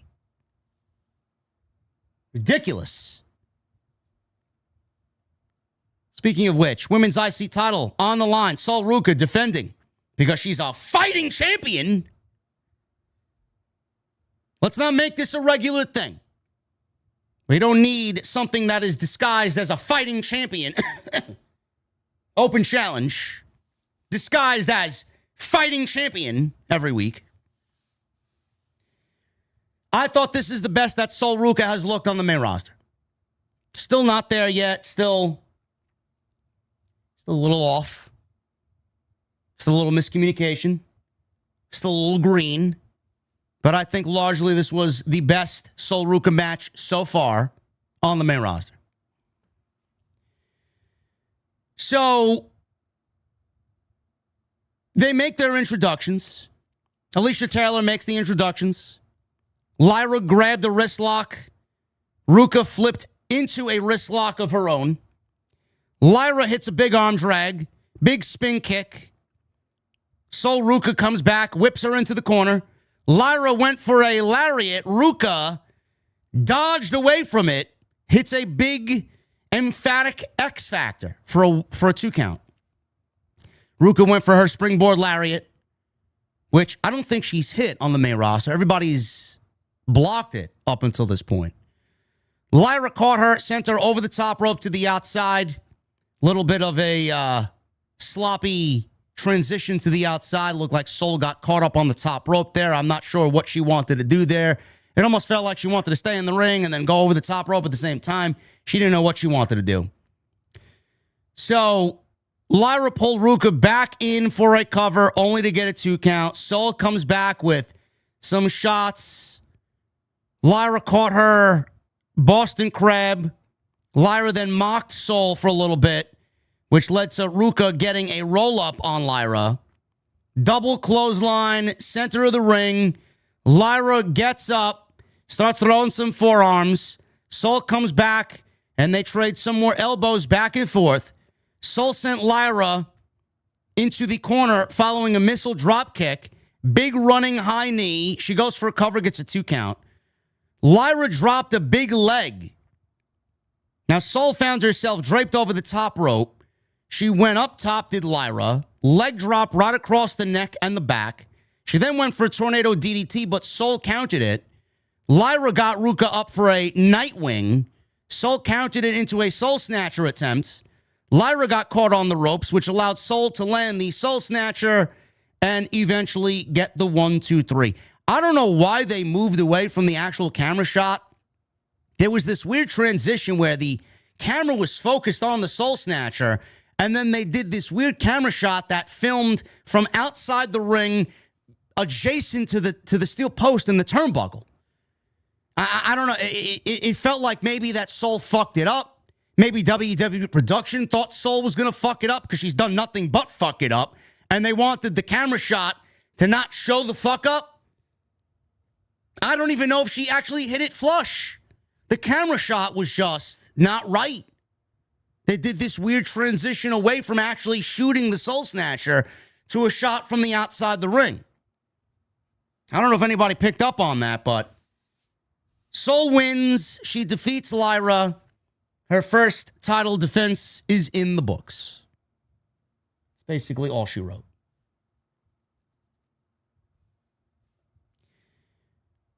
We got a recap of Jacob Fatu acknowledging Roman Reigns as his tribal chief.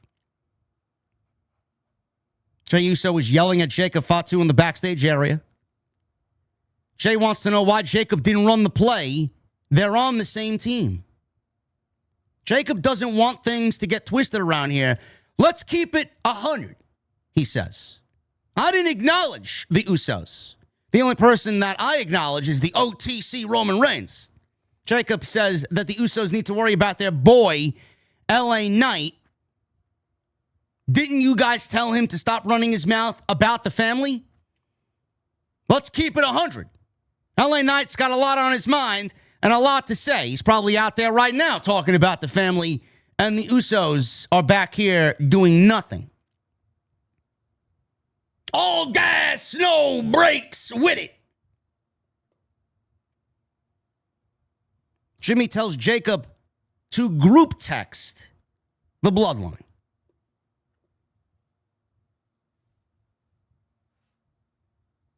Betty in the chat says, trying to keep Soul golden with the stupid camera moves. JD is right. Yeah, it looked off. It looked off. The Soul Ruca narrative is in full effect, chat.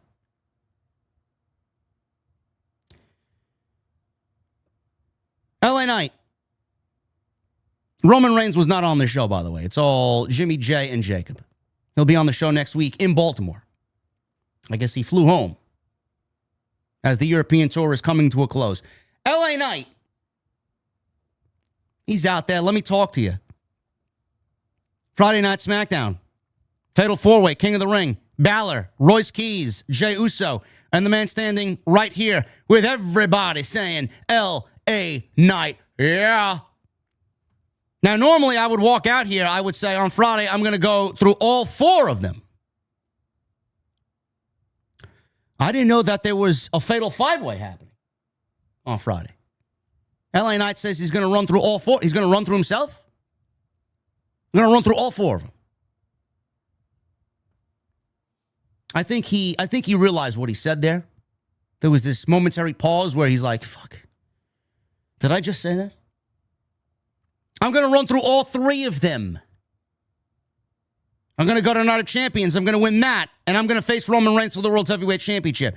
You know what? I'm not even mad at you for chanting OTC, OTC, because the fans in Paris were chanting OTC, OTC. Any chance of, any thought of Roman Reigns, any mention of Roman Reigns, fans are chanting OTC, OTC.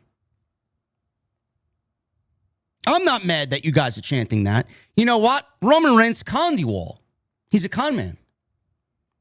Roman Reigns has pulled the wool over your eyes. And tonight, I'm not going to come out here and say that I'm going to win King of the Ring and I'm going to go on and face him. You know why? Because I got to consider the landscape right now. Roman Reigns is a guy whose empire is on the verge of crumbling.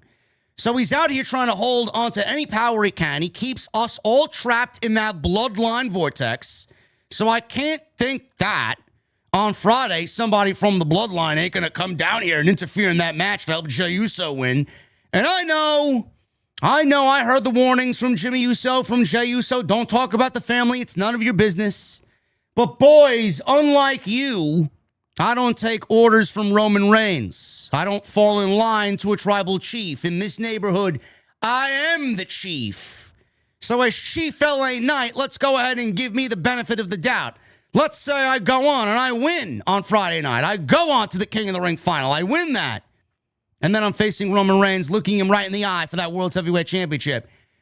You can't think for 1 second that every single member of the bloodline ain't going to come down here, Jimmy, Jacob, Jay, John Jacob, Jingle, Heimer, Schmidt.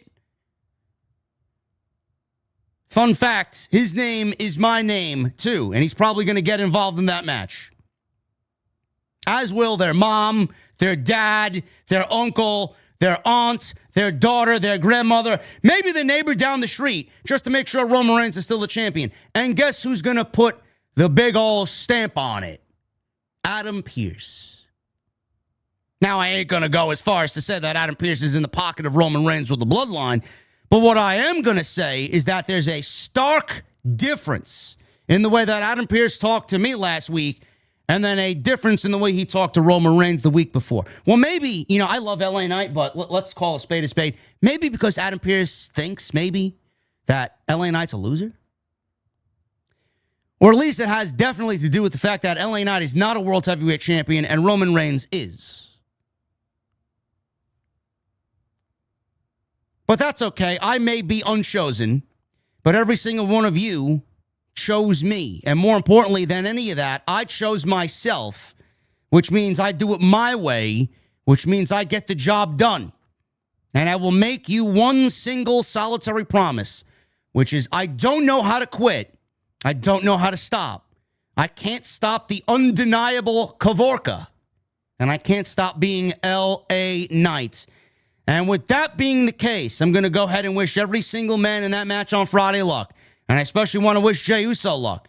I want to wish you so much luck, Jey, that you're able to do this on your own without calling your whole damn family down to ringside. So Yeet Man comes on down.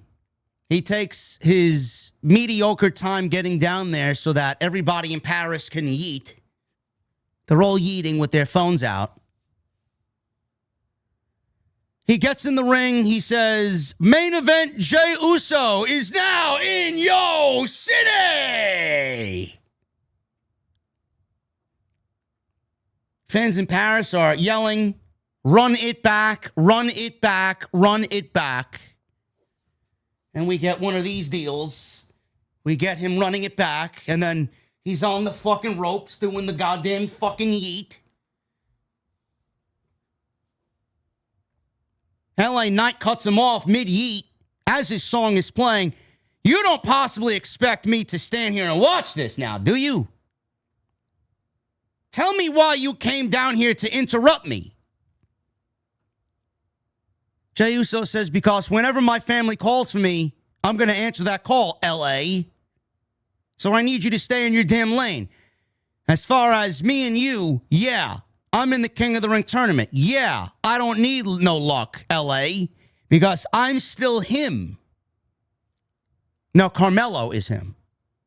Jey Uso is not. I'm still the arena shaker. I'm still main event Jey Uso on Friday night. I'm going to show you exactly who the hell I am, Oos. This is your warning shot. Pow! Jey Uso's now stealing Carmelo Hayes and Kenny Omega's gimmicks. So Jey Uso leaves the ring, drops the mic, his music plays. LA Knight says, cut his music. That's okay. You're all right to boo that, Paris. I understand. It's fun to do. It's fun to yeet. I did it at WrestleMania. I understand it. I don't fault you. But my man, really, man to man, I think you have me all wrong. I think you misunderstand who I am. I respect the fact that you're passionate about your family. I love the fact that you're protective over your family. And that's how you should be. That's how a good man should be. So with that in mind, again, I want to reiterate, Friday, I want to wish you good luck. And from the bottom of my heart, all the way from top to bottom, screw your family. Jey takes off his t-shirt. He wants to fight LA Knight right there. LA Knight takes off his vest. He wants to fight Jey. Jimmy prevents Jey from running in the ring. And that's the way the segment came to a close. Chad, LA Knight sealed his fate. Screw your family. Jey Uso is undoubtedly going to the semifinals. We're looking at Jey Uso versus Javon Evans in the semifinals. I thought this was a good segment. I don't know where LA Knight goes after this if he doesn't win the King of the Ring quarterfinal. Quite honestly, I don't care. I'm over it. The interest level that you had me with LA Knight was very high. I put a lot of stock into LA Knight. I want to put a lot of stock into LA Knight, but I want to put a lot of stock in a guy that the company is also putting a lot of stock in. Feels like WWE sold a lot of their LA Knight stock and want to cash out. And now there's nothing left. Us as fans don't buy into that. If the company is not behind that guy, then we are not going to be behind that guy, even though we are to some degree, to some extent. It's not there. The emotional investment's not there because we know exactly that the company's never going to follow up or follow through with LA Knight. And there's no sense in waiting. We've been through this for 4 years now. It is not going to happen. LA Knight and Roman Reigns is not a main event for SummerSlam. You, me, and everybody else know. LA Knight knows it. It's not. And if you do get that match, and that is a big if, what do you think the outcome's going to be? LA Knight's going to be your World Heavyweight Champion? LA Knight should have already been a World Heavyweight Champion. November 1st, 2025, they opted to go with CM Punk. The ship has sailed. Chad Gable. He runs into Rey Mysterio and Dragon Lee in the backstage area.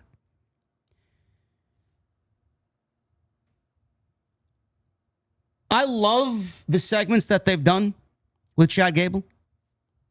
Like I said before, every single one of them is going to hopefully mean something. Chad Gable runs into Rey Mysterio and Dragon Lee. Dragon Lee tells Gable, no, listen, you're good. Take it easy. Gable should know by now what the mask means. Lucha Libre, it's about culture and respect. They heard what he had to say to Phoenix and Penta. He needs to stop beating himself up. Rey says, when you started this entire fiasco, your mission was to poke fun at Lucha Libre. Rey admits that he wanted to knock Gable's head off his shoulders at one point, but after seeing the mask versus mask match, to him, that was true Lucha Libre. He felt that. Rey accepts Gable's apology. Gable is very appreciative. Rey has known Gable for a long time, and I'm not one to judge, says Rey Mysterio. But he might want to look back a little further because he's pretty sure that Gable said and did some things that he may have regretted even before putting on the Lucha mask. Rey is alluding to Alpha Academy, Tozawa, Otis, and Maxine Dupree, and Ivy Nile. All four of them. Love it. We go from this backstage segment to Rey Mysterio versus Penta. This was for the Intercontinental Championship. I have one complaint about this. I was very much looking forward to this match. I wanted to watch this match. I wanted to really get lost in this match.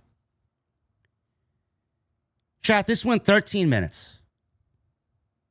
They took 2 commercial breaks in the middle of this match. 2. We got 7 minutes of commercials in this thing, and we were left with 6 minutes of match on television. That's not how you do business. For a match that you built up for 2 weeks as a dream match, even longer than that. Oh, we're going to make it happen. We got to cross some T's and dot some I's, says Adam Pearce. For a match that you built up to this extent, you got to do better than giving me 7 minutes of commercials. You got to do better. They legitimately went to their typical commercial after 90 seconds. They came back after another 3 minutes, another commercial. And then they went to another one ad that was like 2.5 minutes long, talking about some fucking movie with the Minions, a new Minions movie. Like, bro, I don't give a fuck. You got me watching a Minion on television wearing a green thong.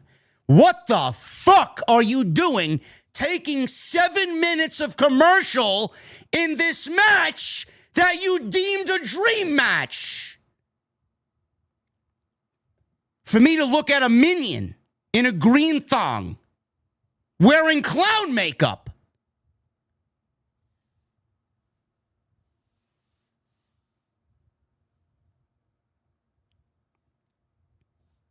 Bell rings, they shake hands. Penta, it's a head scissor takedown. Rey responded with one of his own. Rey's got a beautiful arm drag in there at one point. Neither of them got the upper hand. Rey dodged a baseball slide. He hits a big moonsault off the apron onto Penta, springboard. We go into a commercials.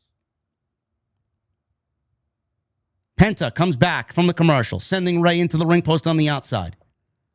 Chopped him hard around the ring post. Rey dodged. Penta hit his hand on the LED screen. Rey sends him back into the ring. Tilt-a-whirl backbreaker by Penta. Super kick by Penta. Goes for a cover, gets a 2 count. He goes right back to the knife-edge chops. He did this so the fans could hear the sound of his glove hitting Rey Mysterio's chest. Penta hit a kick to the face. Handspring drop kick onto Mysterio as Rey Mysterio comically just stands there or sits there in the corner. No, don't hit me. Move out of the fucking way. You ever see that Penta handstand that he does, and the guy is laying on the mat in the corner against the bottom turnbuckle? Don't hit me! Don't hit me! Just move out of the fucking way! What a dumb fucking move! He's up there, too. Penta's up there for at least 4 or 5 seconds. Move out of the fucking way!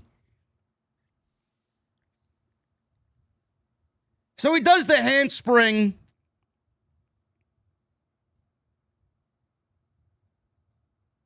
Mysterio, he rolls to the outside. He gets caught by a suicide dive. We go back into the ring. Rey, he got up, throws some kicks. Penta was able to counter. Backstabber by Penta. He goes right back to the chops. Rey managed to get a tornado DDT. Rey hits a sunset flip powerbomb into the barricade on the outside. He then led Penta over to the steel steps. Penta tried to get away. He lured Rey Mysterio into a super kick. He then hoisted Rey up into a military press, dropped him onto the apron. We go back inside Penta.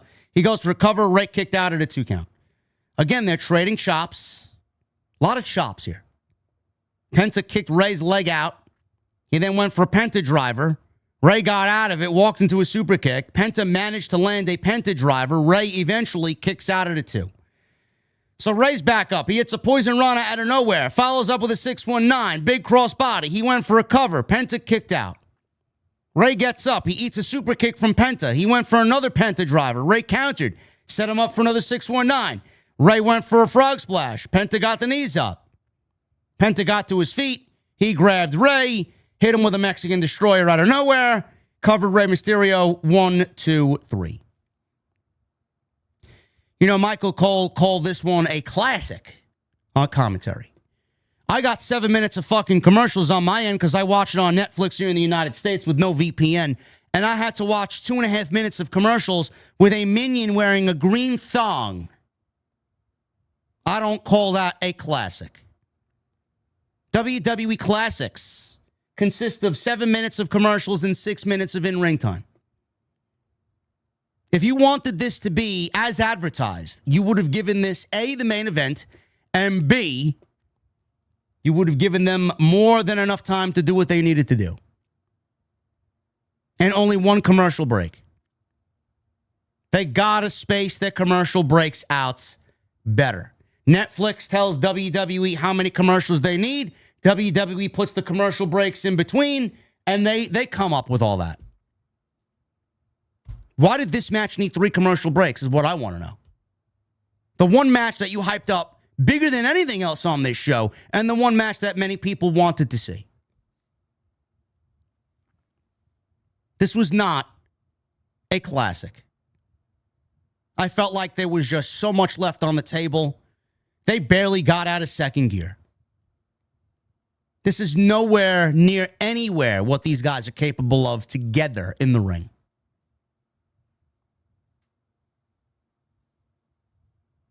After the match was over, Penta and Rey were showing respect when Rusev and Ethan Page jumped them from behind. You knew Ethan Page was going to get in there. He wants a shot at the Intercontinental Championship. When and where, I don't know. Rusev clocked Penta with a Machka kick. Rusev stomped on Mysterio's back. Rusev then applied the accolade. Dragon Lee ran down. Very long ramp. Very long aisleway. He finally made it into the ring. Dragon Lee catches Page with an enziguri. He then dives over Rusev. Dragon Lee with a flying forearm smash. He goes at it with Ethan Page. Lee delivers his combination offense on Rusev.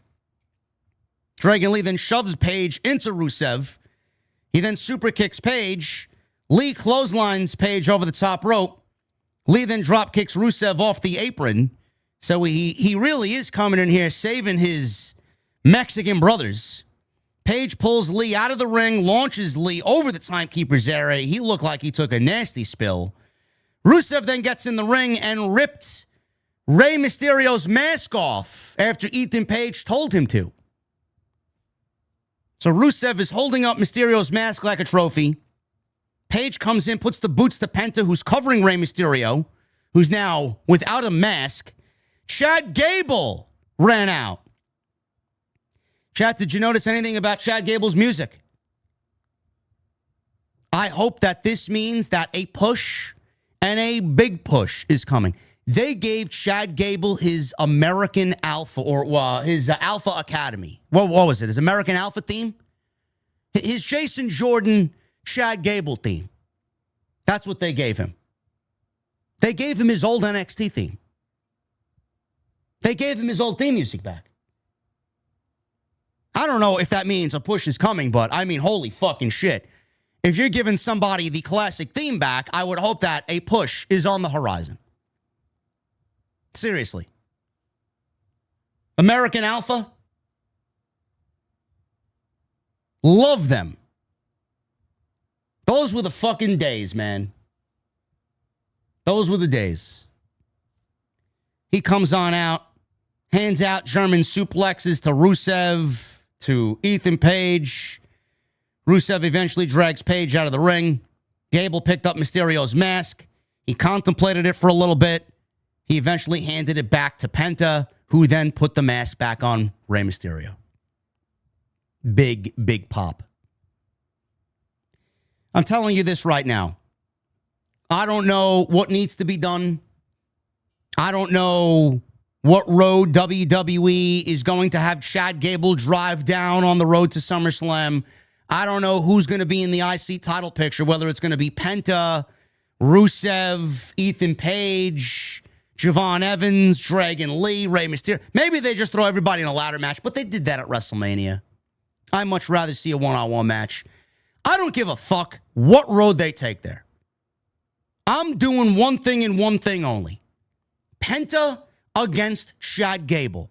Never mind Ethan Page, Dragon Lee, Javon Evans, Rusev. If SummerSlam ends without Chad Gable winning the Intercontinental Championship, this creative team is forever washed. Completely. I don't give a fuck what else you got going on SummerSlam weekend. If Chad Gable does not walk out of SummerSlam as the Intercontinental Champion in Minneapolis, I mean, this is a fucking slam motherfucking dunk as far as wrestling creative. You cannot have anything brighter staring you in the fucking face. This is what needs to happen. I don't give a shit what you got to do. I don't give a shit how many phone calls you got to make. I don't give a shit what Ari Emanuel wants.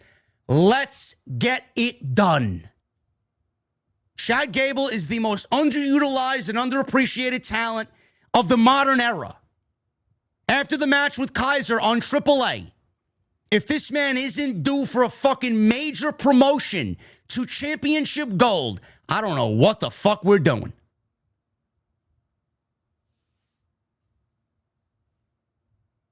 Loved it. This was great. Raquel Rodriguez. She's got this vignette that they air. She's talking about a lot of smaller and deserving women have entered the Queen of the Ring tournament. And I showed the world that truth when I dominated my first round match. 3 women, 3 losers. My next job, lasting through everything that stands in my way. And what stands in my way is Io Sky. Io, I have your number, chica. The last time we stepped into the ring together, it was me holding my arm up, victorious, and next week will be no different. Not only am I going to drag the genius of the Sky back down to earth and win the Queen of the Ring, I'm going to take that title off your BFF, Rhea Ripley, at SummerSlam. You know what? Maybe you should book a ticket to Minneapolis, because when big sexy Raquel Rodriguez comes or becomes your new WWE Women's Champion, the Judgment Day will take over this entire women's division. Your little mommy is going to need a shoulder to cry on.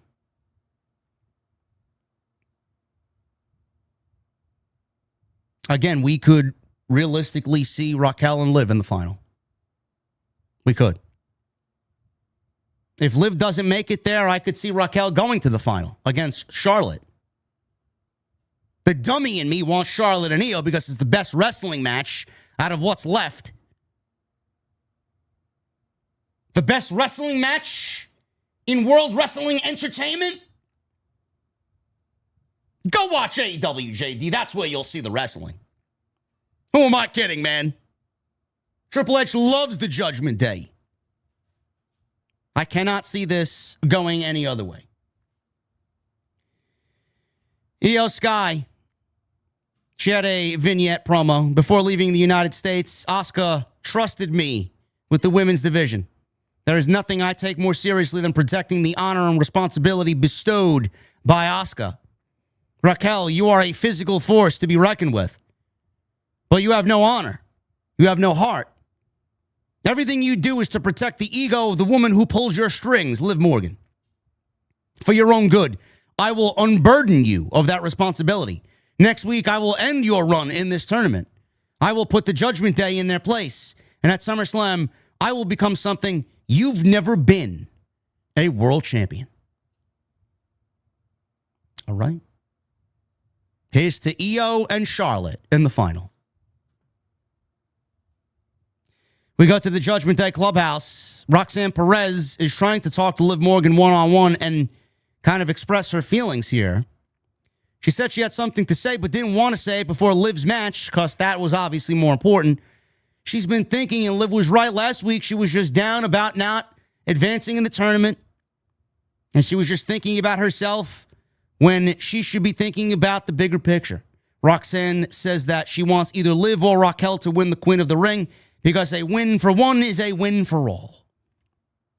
Roxanne says that it would be perfect if Liv and Raquel fought each other in the finals. Would it? That would be perfect. To me, that kind of creates more of a problem. I think that was actually said by design. I genuinely do. If Liv and Raquel fought each other in the finals, that way the crown is guaranteed to come back to the clubhouse. Sure. That doesn't mean egos will stay in check. Liv ignores Roxanne because Dominic Mysterio walks in. She jumps and gives Dominic a big hug. Dominic doesn't know what to do about Femi. Liv has some ideas she wants to run by Dominic. So Liv says, Roxanne, you're going to come. And Roxanne says, I'll catch up with you guys a little later. Roxanne Perez is still playing Shadow. Roxanne Perez may be the downfall of Liv Morgan. We could be looking at Liv versus Roxanne at SummerSlam. I don't know. Seth Rollins. Main event here with Javon Evans, Ricky Saints, and Talla Tonga. Fatal 4-way quarterfinal match. King of the Ring tournament. This was good. This was good. I thought these guys did what they needed to do. Wrong winner in my eyes, but Javon Evans, he ended up getting the victory here in 16 minutes. Ricky Saints made his entrance. Evans comes on out last. Bell rings. Saints held Evans, so Talla Tonga could end up slapping him. Talla then goes after Saints. He then cleared the ring, did Talla Tonga, of all three guys. And he pressed Evans over his head, tossing him into Saints and Seth. We go right into a commercial break. Come back from the break. Seth got his dive, which I got to say, Seth Rollins has the worst suicide dive in the business. I don't even know why it's a part of his moveset. Bro, I swear to God, there's more, like an 80-year-old woman could dive through the ropes and it be more impactful than Seth Rollins. Like, if you're going to do a suicide dive, can we do a suicide dive instead of, I don't know, what do you even call that? What do you even call that? There's more force behind, who does a suicide dive better? Everybody. Darby does one, Samoa Joe does one, Jon Moxley. I mean, Jon Moxley even does a better suicide dive, and he's got a terrible suicide dive. Seth Rollins has got to get rid of the dive, man. It almost feels like and looks like he's afraid to do it because he's going to injure himself. Then don't do it. Why do we need to obligatory do it and then have it look like shit? Awful. He's got to get rid of the pedigree, too, because nobody knows how to take a pedigree. They all take it awful.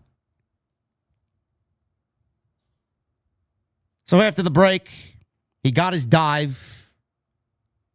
He tried to do it to Talla Tonga. It did nothing. Seth and Saints worked together to knock over Talla, over the barricade, out to the floor. Meaning in the fans. He stood up. Evans leapt off the ring on top of him in the timekeeper's area. Saints and Seth are in the ring. Seth and Javon then go back and forth with big exchanges. Evans countered a buckle bomb attempt by Rollins and then set up a dive. Saints intercepted him with a big boot. Ricky Saints looked good here. I thought this was the best Ricky Saints looked since he's got called up. I mean, they've done nothing with him but have him wrestle Carmelo Hayes on Friday night, which has been good, but I thought he looked best here. He looked really good going one-on-one with Seth Rollins. So Seth and Javon are exchanging blows. Evans counted a buckle bomb, set up for a dive. Saints cuts him off with a boot. Saints hit his Revolution DDT, which looked fucking great for a 2 count. He really got a lot of juice on that one. Evans knocked Saints off balance on the top rope and then landed a Spanish fly. I mean, Javon is just so fucking fast. He completely overshot the top rope. He slipped. He got his balance back, jumped right back up top, connected with the Spanish fly. Looked great. Seth ran into the ring and gave Evans a pedigree, which, again, he didn't take all that good. He landed on his side and not his stomach. Talla Tonga entered the ring, set up for the Talla T-bomb, his big choke slam. Seth blocked it. Seth ducked Talla Tonga, who charged in. Saints knocked Seth out to the floor. Saints set up for his finish, Rochambeau, which Michael Cole butchered the name of. Corey Grave had to correct him. He set that up on Evans.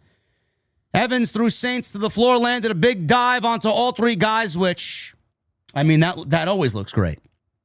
And Corey Graves loves calling that because he loves yelling, "We going outside." Saints blocked an OG cutter attempt. Talla gave a triple power bomb to all 3 guys. Evans landed on his feet. Talla caught Evans with a clothesline. Seth broke up the cover with enough force, and Evans lifted his shoulder. Talla shoved Seth over the top rope by his throat, and he went after him. He then cleared the announce desk. Evans leapt at Talla Tonga. Talla caught him and gave him a T-bomb chokeslam on the French announce desk. So we cleared the American announce desk to not use it, but opted to use the French announce desk. So Seth landed a stomp on Talla Tonga on the table. He returned to the ring and went for a stomp on Saints. Saints avoided it. He went for another Revolution DDT. Seth landed a stomp after blocking it. He made the cover, and Austin Theory yanked the referee out as he was making the count. Montez Ford came out to back up Rollins. He took out Austin Theory at ringside. They fight into the crowd. Bron Breakker then appeared, and he speared Seth in the ring. Now, there's no DQ. Saints crawled over for the cover. Evans intercepted him with an OG cutter. That's enough for the win, and Javon Evans advances to the semifinals of the King of the Ring over a win on Ricky Saints after Bron Breakker took out Seth Rollins. I thought Seth Rollins was going to get up and break up the cover, but he was selling the effects of the spear, and the vision cost Seth Rollins his chance at the title. I don't know, man. I would have went with Rollins winning this match. I mean, Rollins, to me, Rollins is the cohesive glue that made everything that potentially is to follow work better. Like I said before, I do not see Femi winning this tournament. I don't. The fact that he's already again mentioned that he wants Brock Lesnar's head on a platter tonight, legitimately is what he said. I want that one trophy that I have not been able to get. I want Brock Lesnar's head. I mean, the more you say shit like that, Lesnar's just going to come out and he's going to fucking completely gut you from inside out. There's no way. You can't do Oba and Roman and then Oba and Brock in the same weekend. You have to do one or the other. And what people are not understanding, what they're lost on, Oba and Dominic is next week. If Brock shows up next week in Baltimore and screws Oba out, Oba does not need to take the pin. He can lose by countout. And then we set up Brock and Oba 3 whenever that takes place, whether it's at Madison Square Garden for Saturday night's main event, whether it's at SummerSlam, whatever the case may be. Dominic goes to the finals. If Jey Uso advances in the finals here, he's the odds-on favorite now on the right side. I just don't see LA Knight. I don't. No matter how much people want LA Knight to be successful here, I just don't see it happening. The company doesn't trust LA Knight. Dominic and Jey is a heel babyface dynamic. LA Knight ain't going nowhere. Royce Keys, way too soon. He's not over. He's in the Bloodline story. I know. Solo's trying to enlist him in the MFTs. That doesn't make sense to me. Royce Keys and Oba Femi? I don't see it. Royce Keys and Dominic? I don't see it. Finn Balor and Dominic? I mean, they could do it. I don't know what sense it would make because that means Balor versus Cody or Balor versus Roman.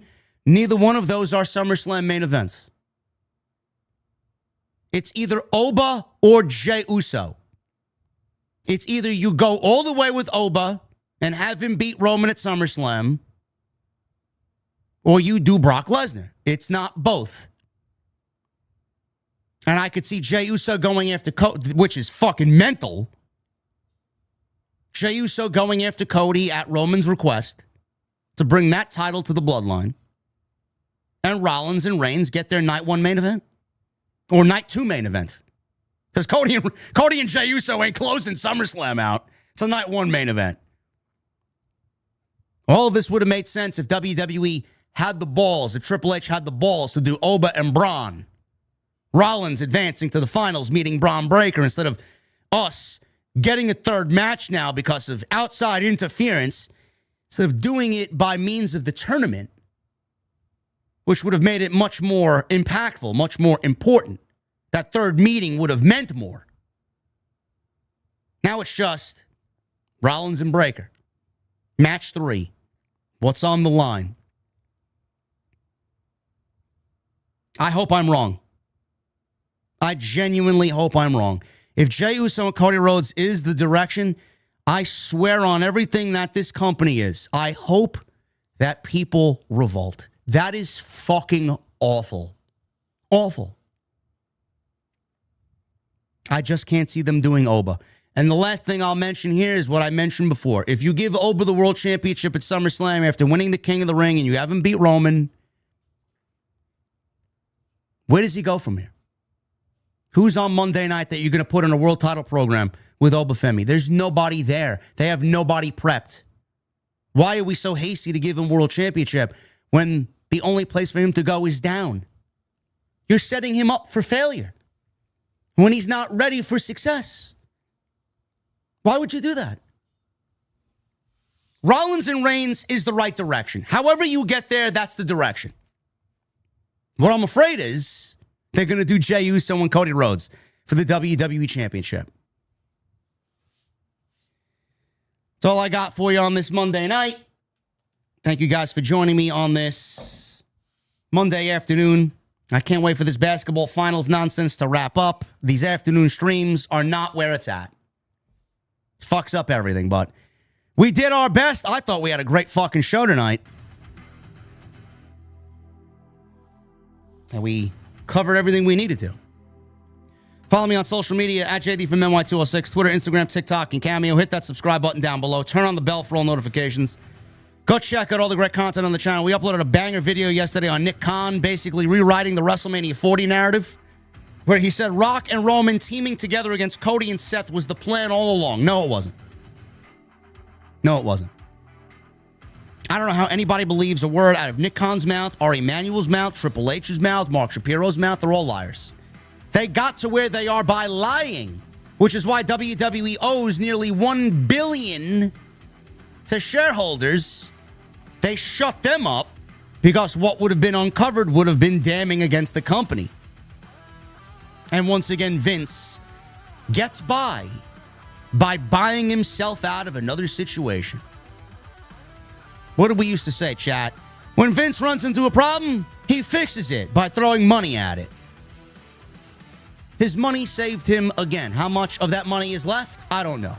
Nor do I care. Go check out that video. And all the streams that are there from last week, hit that thumbs up. We need about another 70 likes for 750. Let's do it. Hit that thumbs up. Tonight, we are sponsored by my friends over at Hims. You know what's become my favorite part of modern wrestling? Watching wrestlers return after 6 months, looking like they've trained in a secret underground hyperbolic time chamber, while the rest of us gain 5 pounds just looking at pizza during Friday Night SmackDown. Seriously. One guy disappears after SummerSlam looking normal, comes back at the Royal Rumble looking like he's ready to fight Kratos from God of War in the main event of WrestleMania. Meanwhile, normal people out here trying to fight for their lives against late-night Uber Eats and cheat days that somehow last from Friday through Tuesday. And that's the frustrating part about weight loss. Everybody has goals. Actually reaching them, completely different story. That's why Weight Loss by Hims is worth checking out. Hims now offers access to affordable range of FDA-approved GLP-1 medications, including the Wegovy pill at its lowest price ever, and also the Wegovy pen. And what I like about Hims is that they make the entire process simple. Everything happens online. You connect with a licensed provider. They determine if treatment is right for you, and if prescribed, your medication gets delivered directly to your door. No insurance needed, no awkward waiting rooms, no sitting next to somebody watching daytime television at full volume while you question every life decision you made that led you there.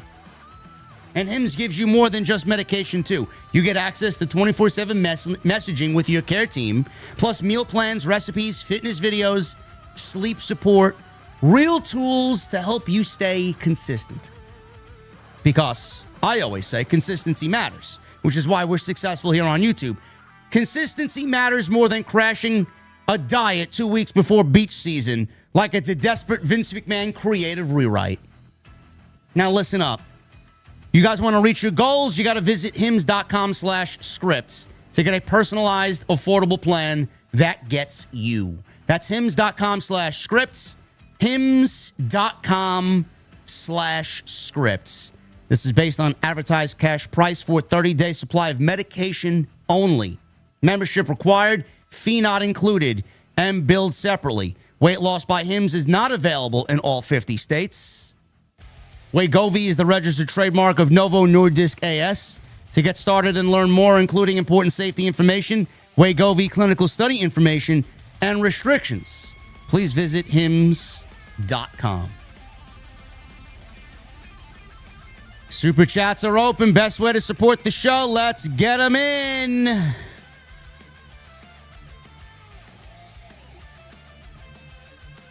$2 super chat from my guy Michael Krause.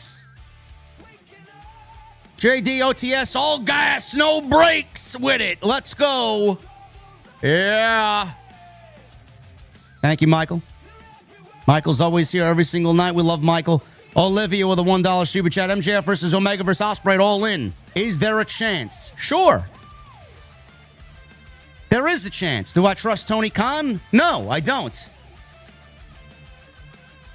Michelle with a $2 super chat. Seth losing is a what the fuck moment. What is Triple H doing? I don't know. I don't know.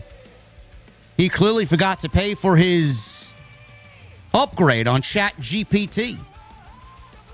He's operating under the free tier.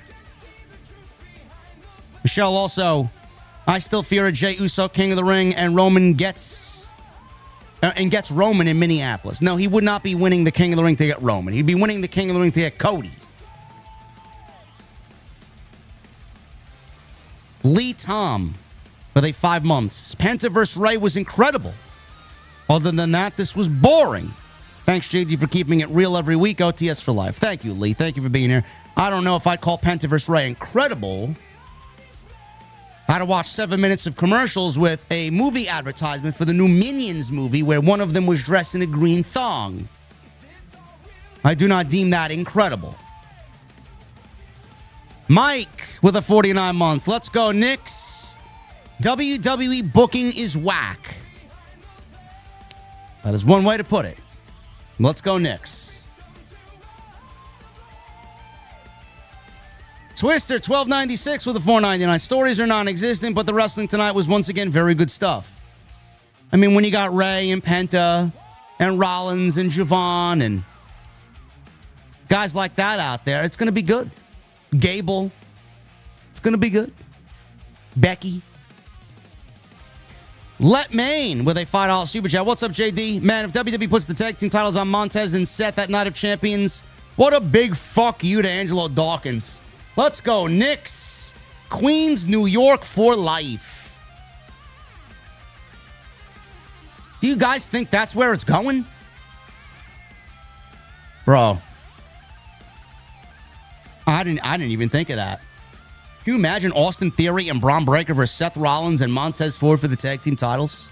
That means, to me, undoubtedly Angelo Dawkins is turning heel. Angelo Dawkins may end up joining the Vision. I would not be shocked to see any of that play out, man. God, can you imagine bypassing Rollins winning the King of the Ring, which would have made sense of everything? To do Rollins and Montez versus Breakker and Theory for the tag team titles. Oh, my God. Oh, my God. If they win tonight, Cleveland, yes, they sweep. Let Maine. Thank you, brother. We got Tom Fontaine with a 2. Here's since out of nowhere. Miss your Kevin Dunn impression. Is Out of Nowhere even still a thing, Tom? The Out of Nowhere podcast with Cronin was fun. I can't watch that version of me anymore. I think I'm so much better than what I was then, now. I'm so much, like, there's not even a comparison to what we're doing. You got Tuesday Night Titans, man. We've upgraded to a point where there's no more upgrades needed. You got 2 of the best in the entire community operating on Tuesday night at 8:30 every Tuesday. Tone VC with the $2 super chat, drinking Red Stripe in the beer garden. Cheers. Brother, we're not serving Red Stripe, man. Red Stripe is a no-no. Unless you bring, you're a VIP, so you can BYOB, but we don't serve Red Stripe here. We only serve the good stuff. Even if I had a lowbrow menu for all the normies out there, Red Stripe wouldn't be on it. Wrestling Russ with a $10 super chat. JD just started second week of chemo and radiation. I'm okay so far. I believe somehow Oba loses to Dom via something crazy. Brock, perhaps. I just see that happening. More bad booking. OTS for life. Wrestling Russ, I'm happy to hear that you're okay, brother. Be well with the radiation and chemo stuff, please. And keep us informed on how you're doing. We will be here to guide you through it all, brother. Get lost in what we're doing, man. You got a lot of good people here. Jay Gordo with a $5 super chat. It is great to be alive on a Monday afternoon inside the OTS beer garden. JD, love what you do, and let's go Knicks. Knicks in 4, OTS for life. You guys might get you guys might get what you want. Danhausen apparently is going to be sitting front row. Courtside. Honored guest tonight. Ankle break AJ with a 5. Off wrestling topic. Game 3 tonight. You think the Knicks get it done and potentially get in position to win their first title since 1973? Yes, I do. Yes, I do. Brandon with a 499. Hey, JD, I'm from Rhode Island. I can't bring myself to spend money on SmackDown this Friday with how boring the shows have been. Fuck that. Brother, do not. And I mean do not. Spend your money on Friday Night SmackDown. Don't. My guy Manny Angel with a 10. The moment you asked, I went back and watched. Sol Ruca did hit Lyra with the Soul Snatcher flush. And yes, the camera transitioned just as Sol hit the move. I think it was a production botch. Yeah, it looked off. It was like they were afraid she was going to botch it. They don't even trust her doing the move anymore. So it questions why even have her do it. Trev with a $10 super chat. What's up, JD? TJ here. Loved your idea about how to effectively end this vision vortex. They need you in creative, big dog. Your Mania Night 1 rant is what made me subscribe to the channel. Love the show. I wish more people were like you, TJ. Thank you, brother. I'm glad you enjoyed that. I mean, I've been uttering those words since WrestleMania 40, man. I mean, we've been spot on about everything, man. Not really all that secretive when it comes to that type of stuff. Thank you, man. Happy to have you here. Vago94 with a $10 super chat. Thanks for all the content, JD. Unapologetically authentic always. You know it, man. You know it. Harpreet with a $6.99. Hey, JD, for some reason, I always sense a real-life heat between Triple H alongside his boy Rhodes and Reigns along the Samoans. Do you feel the same? I don't know if there's real-life heat, but I do think that there are political situations that they cannot weather because of big inflated egos, for sure. I think Cody and Roman have their own inflated egos, and that makes business difficult. Captain Solo with 59 months. I'm hoping that it'll eventually be 89 months, 59 months. We're not there yet. Is Gable finally getting a proper push? Waited until he's 40 years old. I still don't trust him. I don't trust them either. I won't trust him until he's holding the Intercontinental title up at the end of SummerSlam. Also, with a $2 super chat, do you like Leffe Blonde? Yes, I do. I think that's excellent. And the Mother Lover with a $4.99. Besides Oba, this King of the Ring is shaping up to be a pile of shit. How do you have Bron Breakker and Seth Rollins get knocked out in the first round? Boring! I don't get it. I don't get it. People are going to look at it as being unpredictable. I look at it just the same way you do, Mother Lover. Dog shit. And Zachary Ray with a $4.99. You're great, JD. If you had the pin, how would you book, or pen, I think you mean, how would you book LA Knight to finally become champ? I would have had it done on November 1st by having him beat Jey Uso or CM Punk.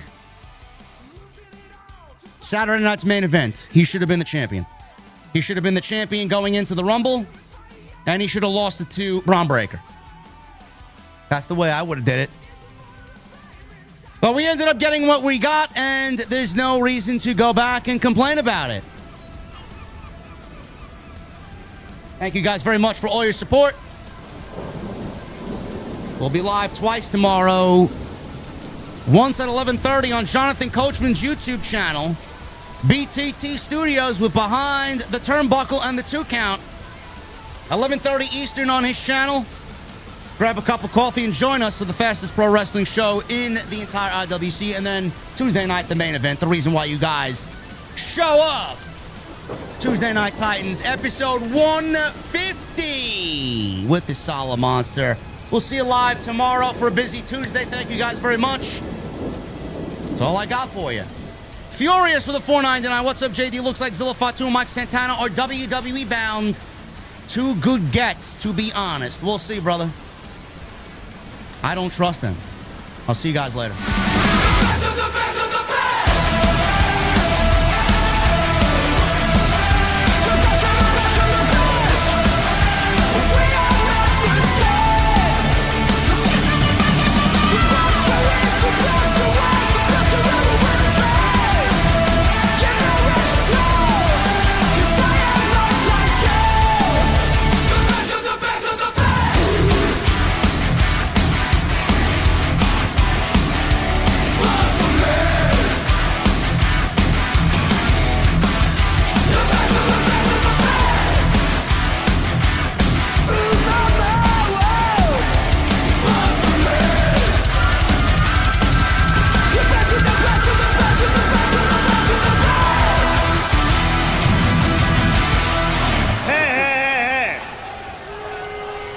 Shut up, bitches!